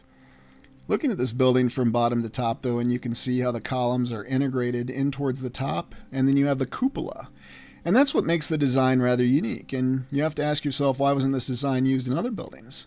The interior, once again, no less impressive, with all the ornate detailing up in the high ceiling. And look at every bit of decorative detailing. The impressions and the reliefs and everything that stands out on that ceiling. And looking at it a little closer, and yes, you can go back and pause and read that sign there. It's quite interesting, especially when they talk about things being transmitted to us. What exactly does that mean? Really appreciate the beautiful designs, though, within it. And then looking at it from top to bottom and getting appreciation for how exactly did they get those columns all the way up there and integrate them within the top of the building near the roof. And then looking at the entryway, which is no less grand in and of itself. And once again, I consider what the actual material was used in this building. It's just a little hard to believe that Portland cement would really suffice for keeping a building like this standing so long and as it's approaching its 100th birthday. And here you can even see it in the entryway, the doorway, the sign that feels rather tacked on with Fort Dearborn. But then looking above that, and then you see the grandeur within the columns and the arched entryway, and once again, the very impressive reliefs.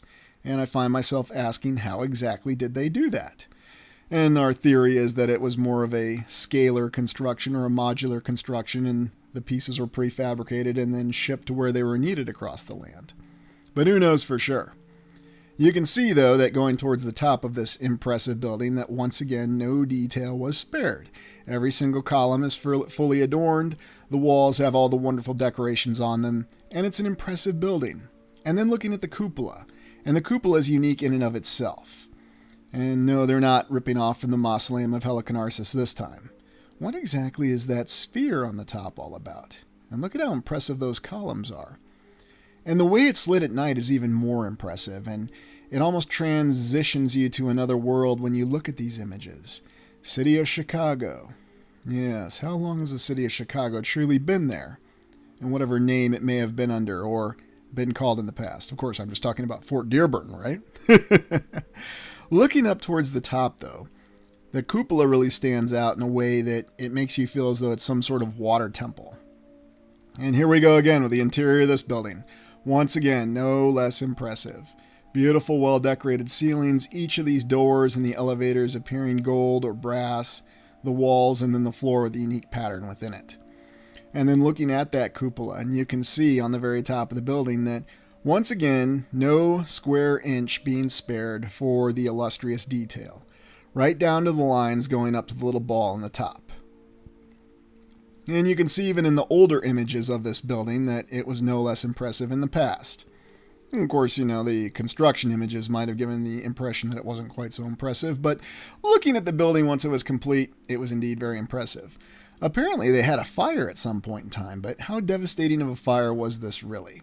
Was this a true fire, or was it a minor inconvenience? Well, the building's still standing today, so come to your own conclusions, as I'm fond of saying. Well, let's take a look at the James Am Nederlander Theater, 1926, Broadway in Chicago. Once again, another one of these very impressive city theaters that we always seem to come across in each of these cities, although it should be noted that this is not a Fox theater.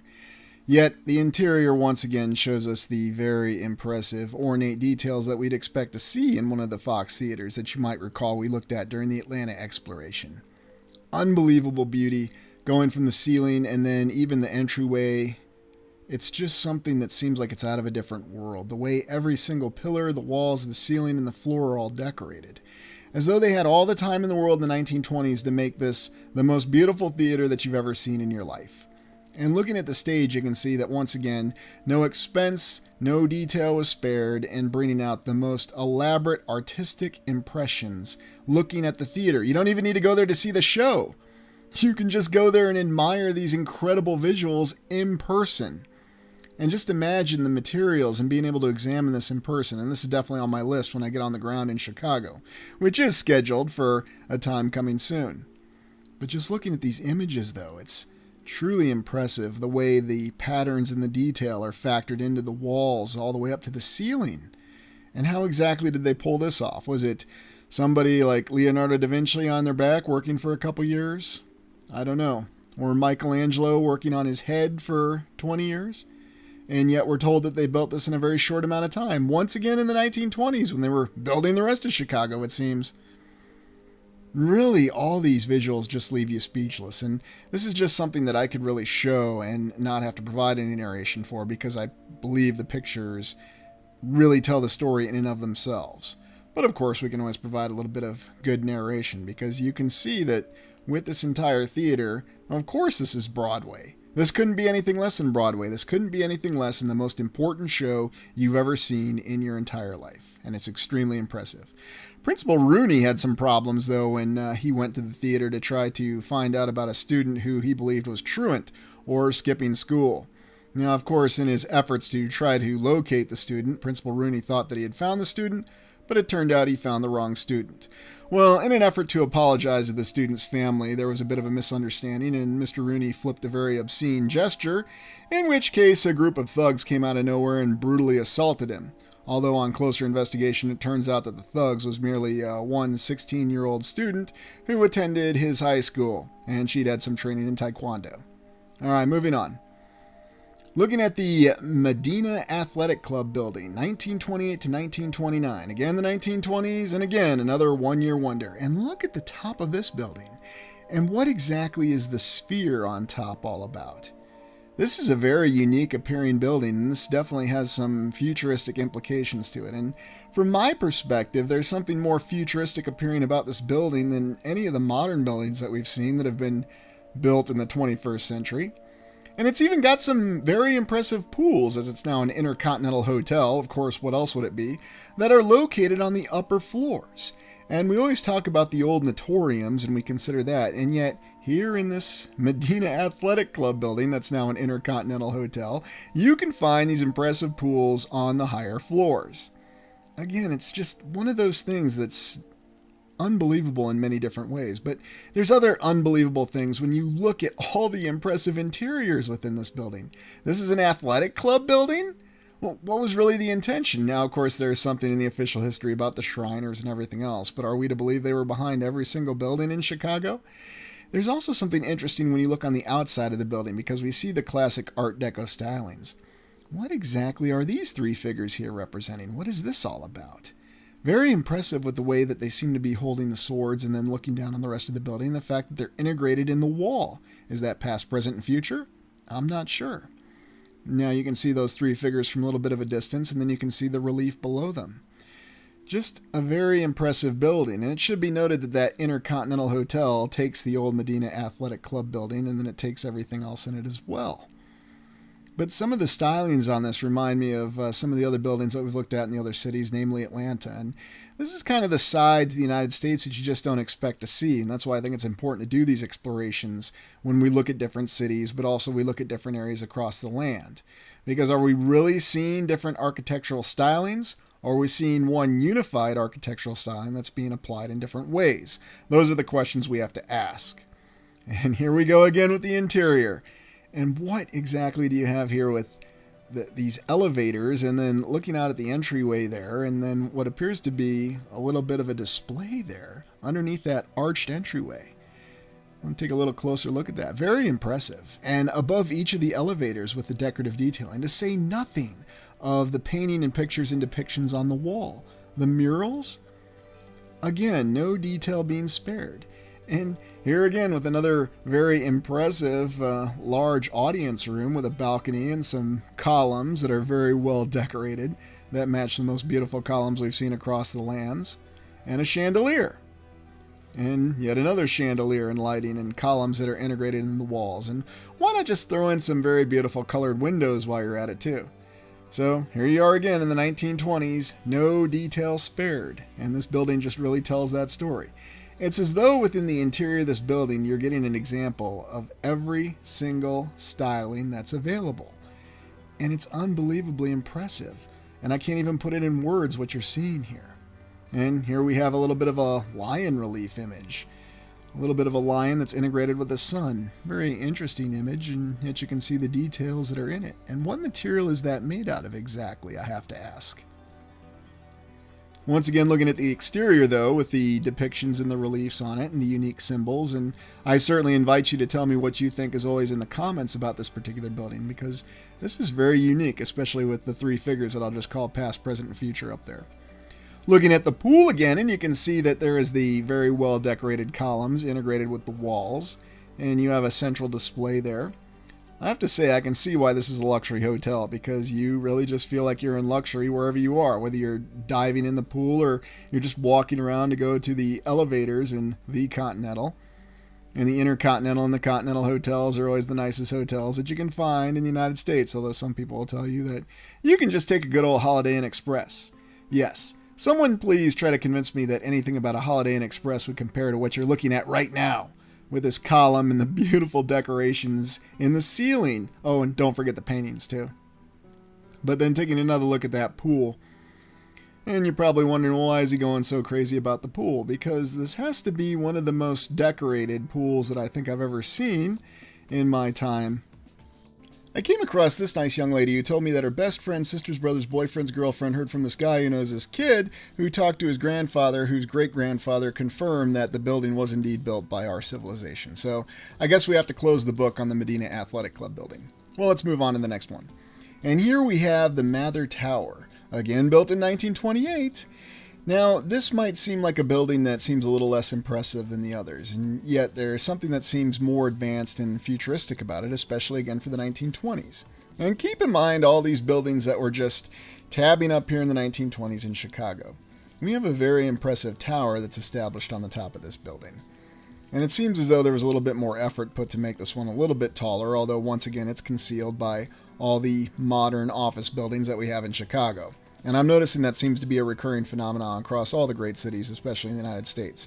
I lament how much the Plummer Building in Rochester, one of the most wondrous Art Deco buildings, is concealed by the other buildings. That's Rochester, Minnesota.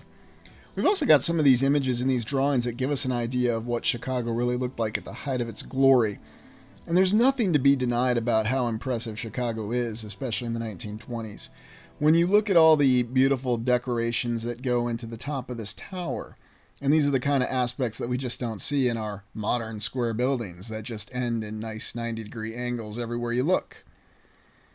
But I consider the fact that there are details that come into how they erected this tower all the way to the top, and what kind of efforts they had to put into actually building it. What was the real building method behind it? And how was it actually designed? Because we can see in the older images just how truly impressive this tower was. and how it compared to the rest of the skyline at that time, before we surrounded it with glass and steel skyscrapers.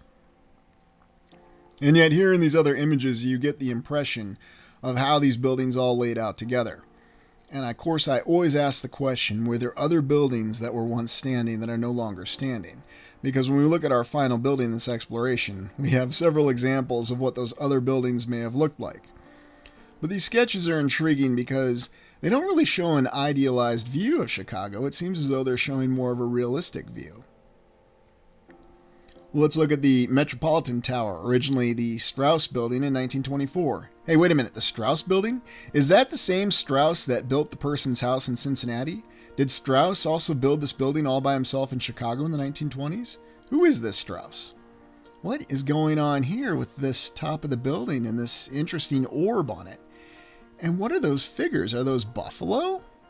That's very intriguing when we consider the unique mixed account that we have of buffalo or bison in the United States. And once again, a little bit of a pyramid structure, although in Chicago apparently they call this the Beehive Building because that's supposed to be a beehive on top. I guess maybe just because it looks like that. Once again, we have the impressive pyramid top and the columns that have been lifted all the way to the top of the building, because how else would it be?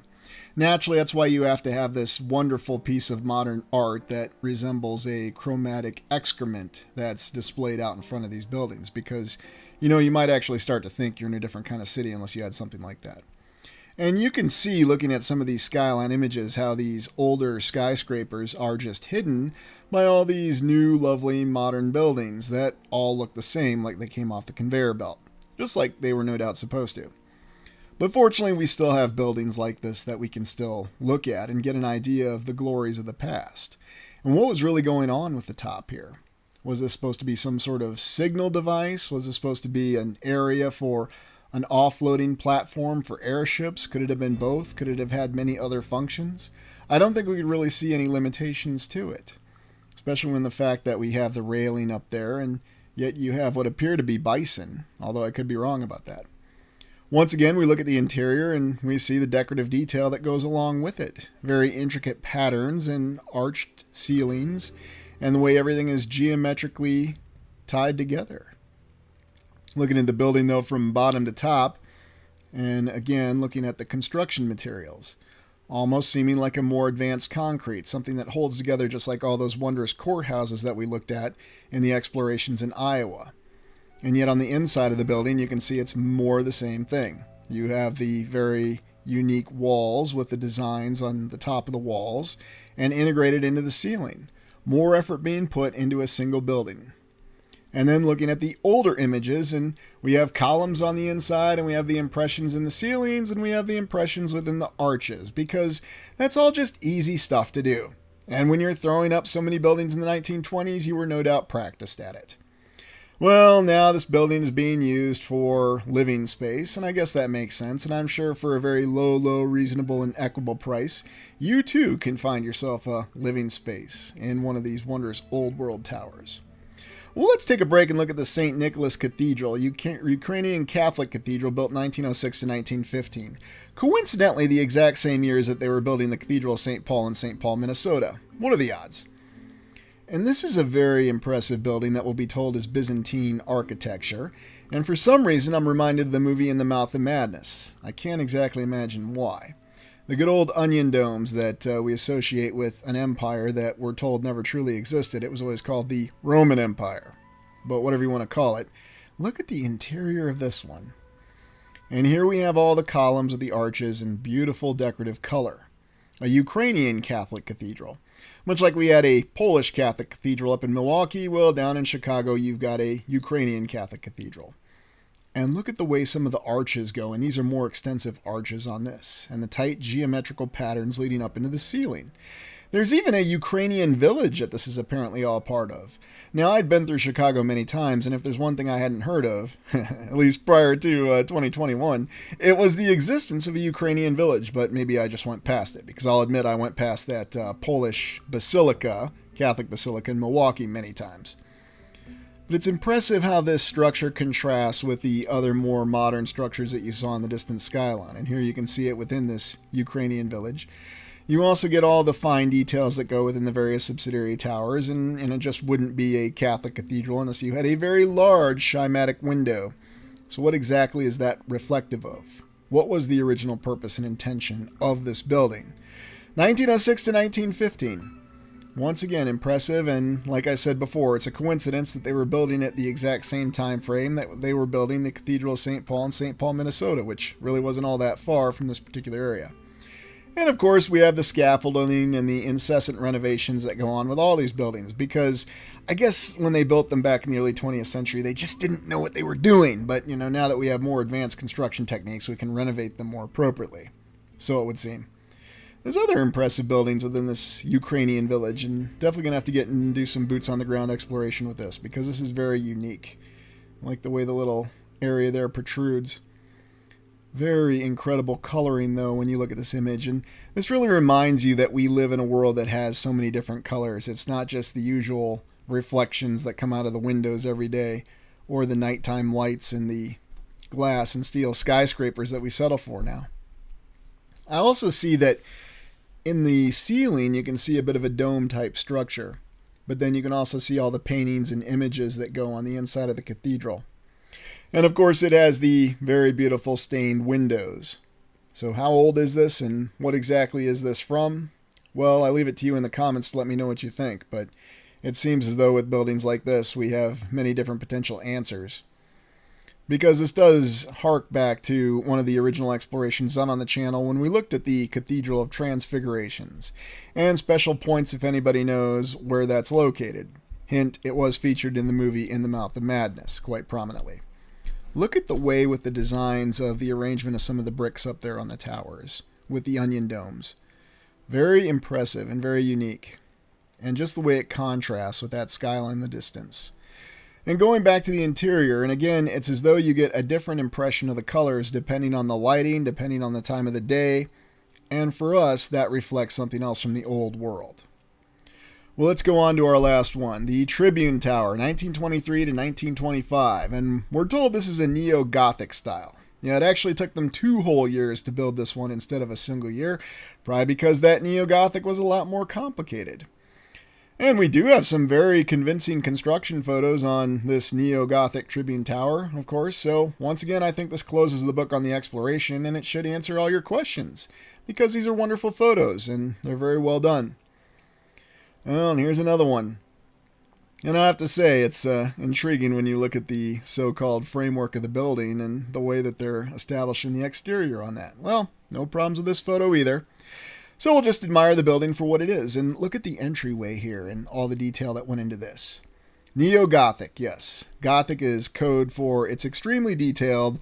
There's no way we could do it now, but it was very easy to do in the past. But we're more advanced now than we were in the past. And don't question it.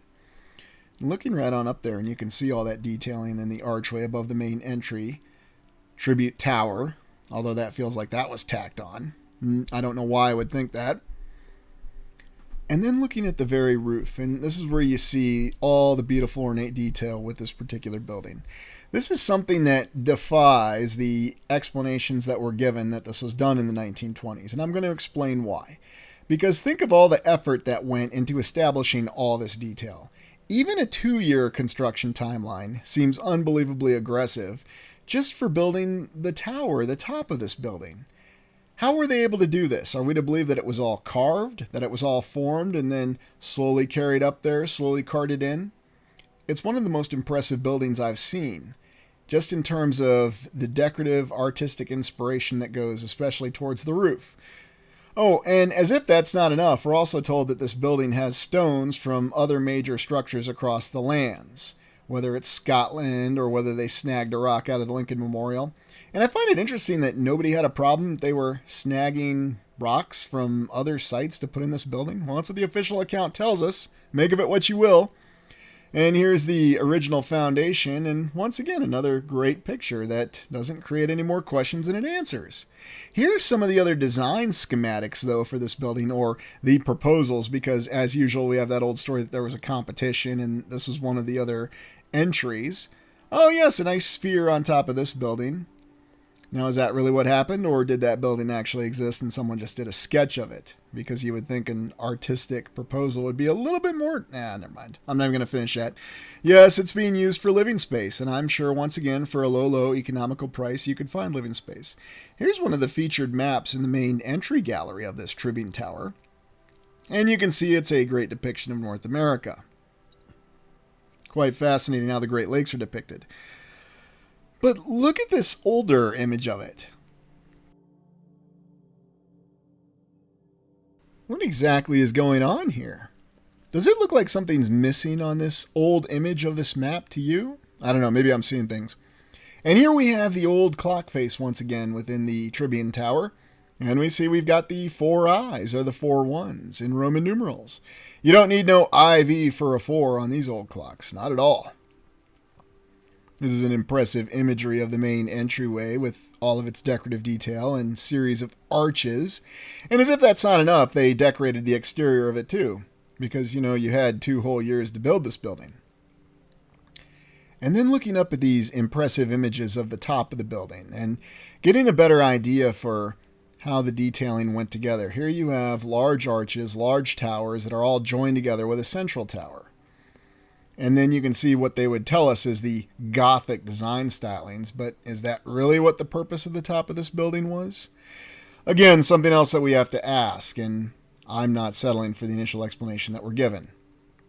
And here's another one of these renderings, or another one of these entries. And I don't know, not quite as impressive as what we actually ended up with, but still an impressive building when compared to what we have today, if it did in fact exist. This is truly incredible when you look at this portion right here. This just seems very advanced, very elaborate, and of course they're going to tell us that this is Gothic, because what else could they tell us?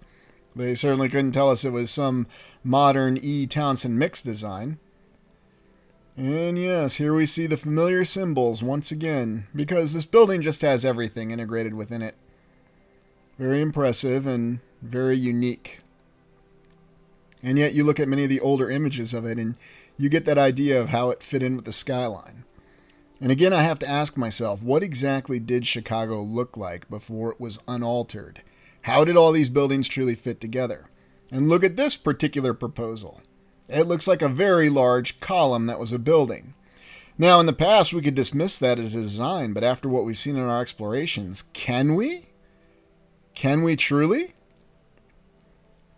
Very interesting that so many old buildings survive in Chicago, but I wonder, is it because they have the modern buildings that they could conceal them with? Because it seems as though that's what they're doing. And here you can see the entryway with that map, which does include the very well depicted Great Lakes in it, but strangely enough, I have to ask questions on another image and look at the walls and the reliefs in the walls and then the inscription all around the windows and the entryway to the door. And once again, you could find yourself some good living space in this incredible building, probably for a very low and economical and fair price, as this is Chicago. And in all cities, they have very good standards of living and very easy prices. Birthplace of Colonel Robert R. McCormick. Birthplace?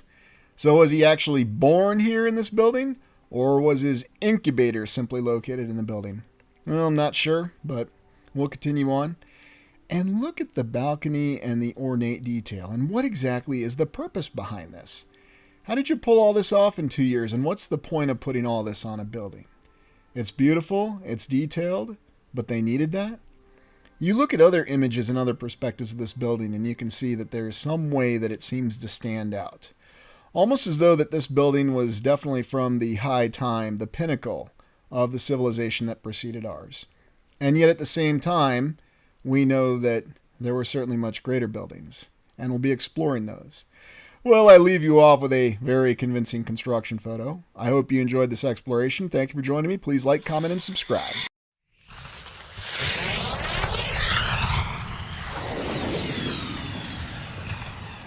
Welcome to the Restitutor Orbis channel, and thank you for joining me today.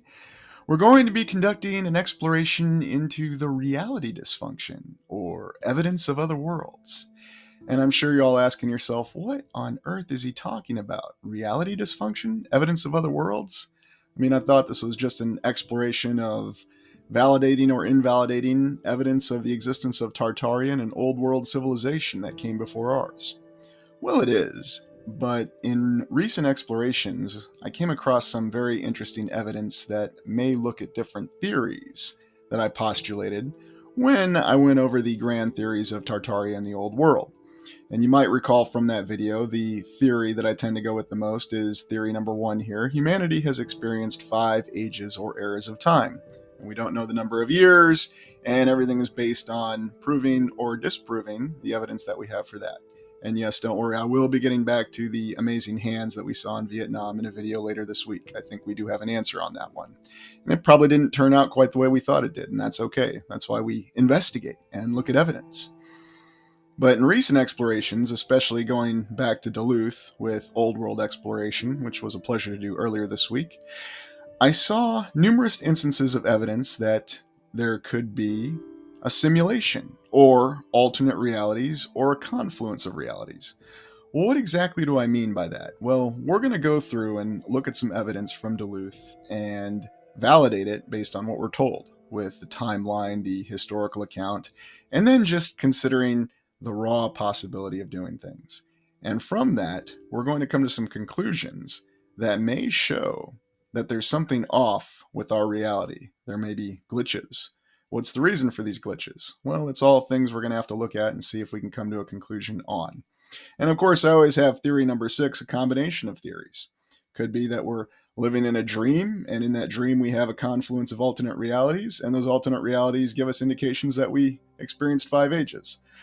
I know it's complicated, but just stay with me because I think this exploration will show how there could be other theories and how the evidence supports other theories.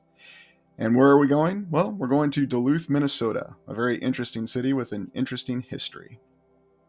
So where exactly is Duluth? Well, we're up here in this area between Wisconsin and Minnesota and on the western edge of Lake Superior. And this is the city of Duluth. Let's take a look in aerial imagery. Very interesting city, amazing port.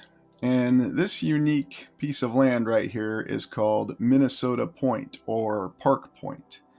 Yes, it's a very natural looking strip of land, isn't it? That seems to protect the harbor from wind and waves in Lake Superior. And Lake Superior has quite the reputation for having some extreme waves and extreme weather. In fact, it's even known as the Great Lakes Triangle. Oh yeah, there's our realistic image there.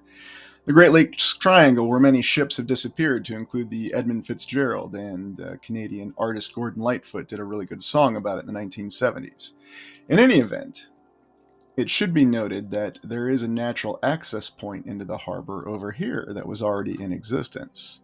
But yet, anywhere you look along Minnesota Point, it's very clear there's been the efforts of human beings to change this into an accessible harbor. And right here we have the aerial lift bridge. And then, of course, this pier that's very, very clearly dug out. And yes, the mainstream narrative does say that it's dug out. And then here you see the rest of the city of Duluth, just resting on the side of Lake Superior. So, similar layout to Milwaukee, which is another city that we've looked at, but this is on the western edge of Lake Superior. So, okay, it makes sense. It's a port city. It could have grown fast, right? Yes. But let's take a look at what the actual story of Duluth is and how quickly it grew. What's the official story behind Duluth? Well, let's take it from the city itself, the Duluth Area Chamber of Commerce. Duluth History and Area Info. Anishinaabe and Dakota tribes are the first known inhabitants of the western Lake Superior region, and it wasn't until around the 1650s or 1660s that Pierre-Esprit Radisson of France explored the area.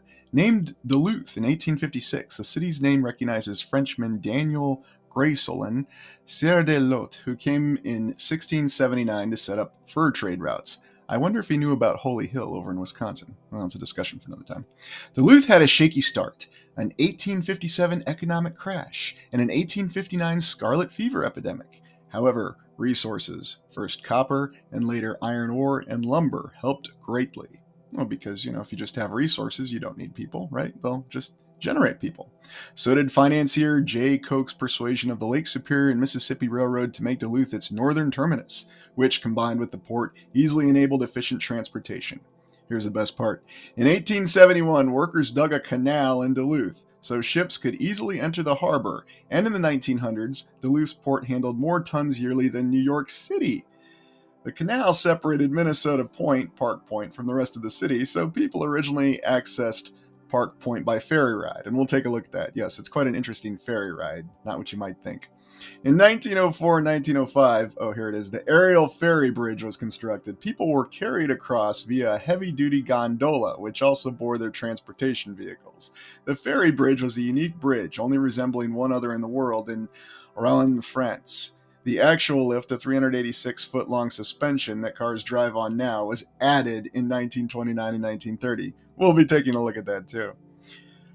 When the St. Lawrence Seaway, the 114-mile channel between Montreal and Ogdensburg, New York, opened in 1959, Duluth was ready. With a new addition to the bridge, a deep canal, and a harbor, ocean vessels could easily access Duluth. Although the harbor is 2,342 miles from the Atlantic Ocean, Duluth is the biggest inland harbor in the world, and it shows it. And then just one last point we'll go over here. Duluth was founded on industry, and although warehouses are now shopping districts, the history is evident. For example, and then they go over a couple buildings, the Canal Park, and Canal Park is beautiful, and it's basically been turned into a gigantic tourist attraction. So very interesting on that aspect of the history. Well, let's look into some more detail. Let's start by taking a look at the demographics and historical population of Duluth. So here, according to the census, we started with 80 people in 1860. United States Civil War went on, and it should also be noted in Minnesota there was the Dakota War that started in 1862, and that was against the aforementioned Native American Dakota tribe. And we're told that was a very difficult war. So not only was Minnesota fighting in the Civil War, it was also fighting a Native American uprising, or resistance, whatever you want to call it, in the state of Minnesota. 1870, population 3,131. 1880, population 3,483. Okay, so adding about 350 or so people over 10 years, I can believe that. But then in 1880, we go to 1890, and the population goes up to 33,115, an increase of 850% in 10 years. And then in 10 more years, it goes up to 52,000. 10 more years, it goes up to 78,000. And finally, it tops out at about 100,000 and stays around there from 1930 to 1960, and then it declines a little bit. Yes, this 10-year growth spurt is just unbelievable. How is it possible that that many people could have gone to Duluth? Okay. Maybe there's some official explanation that we're missing. Perhaps there's something in the mainstream that I haven't looked at yet. Well, there is an explanation given, and they've got a doozy for us, let me tell you. So let's head up to it. Pretty city. Hey, look at that. View from International Space Station, 2017. Wow, look at that image. How come we can't get imagery like this on Google? Look at those huge waves in Lake Superior. Wow, no wonder they have so many shipping accidents there. No wonder they call it the Great Lakes Triangle when you have these very large waves. Just incredible footage from the International Space Station. All right, I digress. But what's the account? What's the historical explanation for why Duluth grew so fast? Well, they have one, and it's called The Untold Delights of Duluth. Early doubts about the Duluth area's potential were voiced in The Untold Delights of Duluth, a speech by U.S. Representative J. Proctor Knott of Kentucky. Now, why is a U.S. representative from Kentucky giving a speech about Duluth? Okay. There was the quote-unquote manifest destiny concept they tell us about settling the United States, westward expansion, and basically moving anyone out of the way. Fine. Okay, I guess that makes a little bit of sense. But what did this guy say? U.S. House of Representatives, January 27th, 1871. So, again, right after the U.S. Civil War, about 6 years later. His speech opposing the St. Croix and Superior land grant lampooned Western boosterism, portraying Duluth as an Eden in fantastically florid terms. The speech has been reprinted in collections of folklore and humorous speeches and is regarded as a classic. The nearby city of Proctor, Minnesota is named for Knott. Even though Proctor seems to have been his middle name, but alright, whatever. This gets better. Duluth's unofficial sister city, Duluth, Georgia, got its name in 1871, shortly after Knox's speech gained national attention. Prominent Georgia newspaperman and politician Evan P. Howe was called upon to make remarks at the dedication of a new railroad line into Howell's Crossing, a village named for his grandfather. Howe humorously suggested that the community be called Duluth instead, and the townspeople agreed. Proctor Knott is sometimes credited with characterizing Duluth as the zenith city of the unsalted seas, but the honor for that coinage belongs to journalist Thomas Preston Foster speaking at a 4th of July picnic in 1868. Okay, so let's just unpack this one. This is hilarious. So we have a representative in Congress out of Kentucky who's going off against this westward expansion, because we're told that Kentucky used to be considered the West, and then they didn't like this continued westward expansion. So a guy makes a speech, U.S. representative, and he's basically making fun of the whole concept and boosterism, saying that people shouldn't be promoting all these untapped settlements. And you know what? It makes sense, because who in their right mind would want to leave the comforts of an established civilization to go to an area where nobody's living and it's completely bleak and barren, even if there's natural resources there? And they try to give us explanations by saying, well, you could get free land and free stuff and it wouldn't be hard at all. And certainly nobody thought that there would be hard work involved and that you would be on the edge of civilization and you would have to defend yourself and there'd be all these other hardships. Nope, I gave a speech and we believe it. But I think the most unbelievable part to me, aside from that, Duluth's unofficial sister city in Duluth, Georgia in 1871. So, this is Georgia, 6 years after the United States Civil War. Just a few short years after Sherman's march to the sea, and Georgia is going to allow one of their towns to be named after a town that's in a state that contributed quite a few soldiers to fight in the United States Civil War. Now remember, we're also told that other places like Vicksburg didn't even celebrate the 4th of July until I don't think it was World War II or sometime thereabouts. But in any event, yes, we have to completely ignore all these inconsistencies, and it was just basically a speech that roused all these people to want to go to Duluth. And suddenly it went from 3,000 to 30,000 in 10 years. Although it wasn't right after the speech, because remember in 1871 it was 3,000, in 1880 it was still about 3,000, and then it exploded in that 10-year period. Well, what else did they do in that 10-year period? What really stands out about this? Okay, so a bunch of people went to Duluth. Well, let's take a closer look at what they achieved in addition to just sending a bunch of people to Duluth. So let's look at some images of Duluth from its history. This is Minnesota Point, that strip of land that conveniently protects the harbor and is no doubt made by natural forces. And this picture is from circa 19th century. Yes, that's the only detail you'll get on it. So a nice 100-year range on this photo. And it looks like we have some very, very well-dressed settlers, I suppose, or perhaps a crew from early National Geographic, because we don't know. This could be 1850, this could be 1897, and this is just a little setup. And who even knows if this photo is actually taken on Minnesota Point? I question that, because they're just things that look odd about it. It looks like we have Native Americans, possibly from the Dakota tribe. And it looks like we have some temporary housing for them, but then we've got some strange structures in the back here. So who knows what's really going on in this photo? This photo really doesn't tell you anything, and it creates more questions than it answers. But it goes back to what I was saying about how anybody can label any photo to say anything. And this photo could have been taken in Canada. This photo could have been taken in Montana. We just don't know. So yes, there's a photo that supposedly is from Minnesota Point sometime in a 100-year span. Make of it what you will.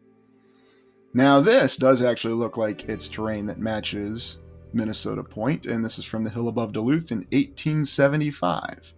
Now keep in mind that we were told the population is only 3,000, and from 1870 to 1880 it increased by about 300, 350 or thereabouts. But even so, it's still pretty well built out. It's kind of what we'd expect to see. But again, it's hard to know what to make of it. You can see that there's limited housing on Minnesota Point. How far does it go out? Can't really tell. Is that a road or something? This is really intriguing because they said that they already had the canal dug because everybody went out there with their pickaxes and shovels to get that canal dug. What kind of harbor facilities do they already have available? I think you can see a ship there. But pretty remarkable, and again, there's some questionable aspects to this photo. Again, make of it what you will. It's hard to say. It's hard to know. But that's 1875, and that's what they're telling us is Duluth. Okay. Here's Duluth in 1898. Now look at this. Look how well these harbor facilities are built out to start with. these huge warehouses, and okay, yes, we can explain that. And then you have the terminus for the train station, and oh, look, there's the train station right there, I do believe. Look how built out the infrastructure is in this city. Keep in mind that they didn't even have 30,000 people recognized until 1890. So this is only 8 years later. In just under 20 years, they were able to achieve all of this. And the high school is built. You can see that all the major edifices are standing. And these aren't your cheap little wooden buildings. These are the amazing buildings with the remarkable turrets. And when we look at some of the other detailed buildings that were built even before this, it gets even more crazy. Look at this house right here, just sitting right on the edge of the train.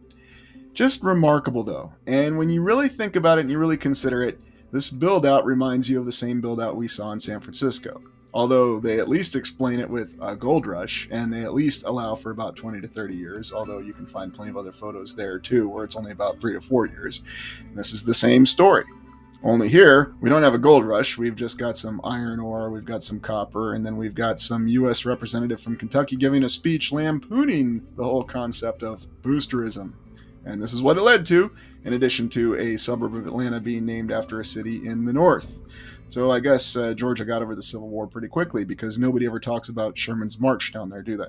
I'm being very sarcastic. I've lived in Georgia, and to this day, conscious memory of that event still exists. So, again, make of it what you will. And when you look at this photo and you look at these roads and the way that the city's already built out, it matches the exact same footprint that it has today. And there was a high school that I looked at with Old World Explorer, and then way up over here on the bluff is where St. Scholastica would be, because it wasn't built yet. So again, make of it what you will, but you go from this to this. And let's just take those pictures at face value. That's a 23-year difference. I mean, believe it if you will, believe it's possible. We'll talk about that here. And here is the aerial ferry bridge, built in 1905. So after everybody went out with their pickaxes and shovels in the early 1870s and dug out this entire canal zone, and this is a very deep canal because this canal can get ocean-going ships through it, and that has to be pretty deep. So instead of just building the aerial lift bridge, they decided to build an aerial ferry bridge. And you have this little ferry that would ferry people across. And you have to wonder, what was really the point of that? Why not just actually have a ferry? You could tie it up on ropes and, use a large barge to go back and forth if that was your method of transportation. Nice building right there. And again, it just gives you the impression that there was a lot more going on. And then just look at the pier and how well built out that is. When was that constructed? Was that done when they went out there with their axes and pick shovels, or what? When the population was only 3,000, they brought in a lot of people from Minneapolis and St. Paul. They brought in Charles Ingalls and Mr. Edwards again to help out because, they were all over the place in that time frame. Like the poles, too, along it. And it doesn't look any different today. You can still walk along this pier, and it looks exactly the same. Very fascinating, very remarkable, and what are they trying to tell us? Well, then in 1929-1930, they converted the aerial ferry bridge into an aerial lift bridge that still stands and is in full operation today. But if you look at it, you can see that the frame is exactly the same. So the original frame that was built and designed from an engineering perspective just to support a ferry, with just a few reinforcements, is able to support a gigantic lift bridge. You can't make this stuff up. So let's look at Park Terrace in Duluth, built in 1890, and what's the story behind this place? And this was something that I looked at with Old World Explorer, and again, you just see this remarkable set of apartments that was built in 1890, and keep in mind, they built this when the population was on its way from growing from 3,000 to 30,000. So all these people coming from all over the United States because of the congressman's speech where he was lampooning it, and they showed up and they decided they were going to lay out this amazing foundation. They were going to build these remarkable stairs. They were going to build this entire terrace out of brick and solid material. Oh, and then as an afterthought, they were going to put all these amazing weather vanes on it, I guess for decoration. And they pulled all this off in a very short amount of time. And strangely enough, we should take a look into the actual history of Park Terrace because it's got a unique story behind it too. So let's look into that. Forgotten Minnesota. Yes, because they want you to forget. I'm surprised there's even an article on it. Stone ruins of Park Terrace in Duluth. Park Terrace was an opulent building of Victorian townhouses located on a steep hill just off of Masaba Avenue in Duluth. Built in 1890, keep in mind that's right when the population reached 30,000, by the Myers Brothers Investment Company at the cost of $50,000. Park Terrace was one of the first multi-family buildings in West Duluth. Two of the Myers brothers, Henry and Benjamin, lived at Park Terrace with their families. Henry was the president of the company, which was an established real estate investment firm in Duluth by the time Park Terrace was built. The brothers were especially active in expanding West Duluth and saw sophisticated rental townhouses as the way of the future. Benjamin was also the president of the Bayview Land Company and established the Bayview Heights area of West Duluth. A third brother, Jacob, lived on, so we get his story. He left Duluth for Galveston, Texas. So we've seen the amazing picture of it, and I've got a blow up of this, although I'm not really sure if this is an actual interior picture or if it's from something else. They tell us it's from this townhouse or these set of townhouses or whatever you want to call this, Park Terrace. It's a very unique building, very unique set of structures, almost otherworldly in so many ways. The exterior of Park Terrace featured a grand corner tower complete with a large weather vane that sat atop an ornate metal dome. Because you need very large weather vanes and you need ornate metal domes. What am I thinking? 6 upward terraces climbed the steep hill on the northeastern side of the building, and 4 terraces ascended the northwestern side.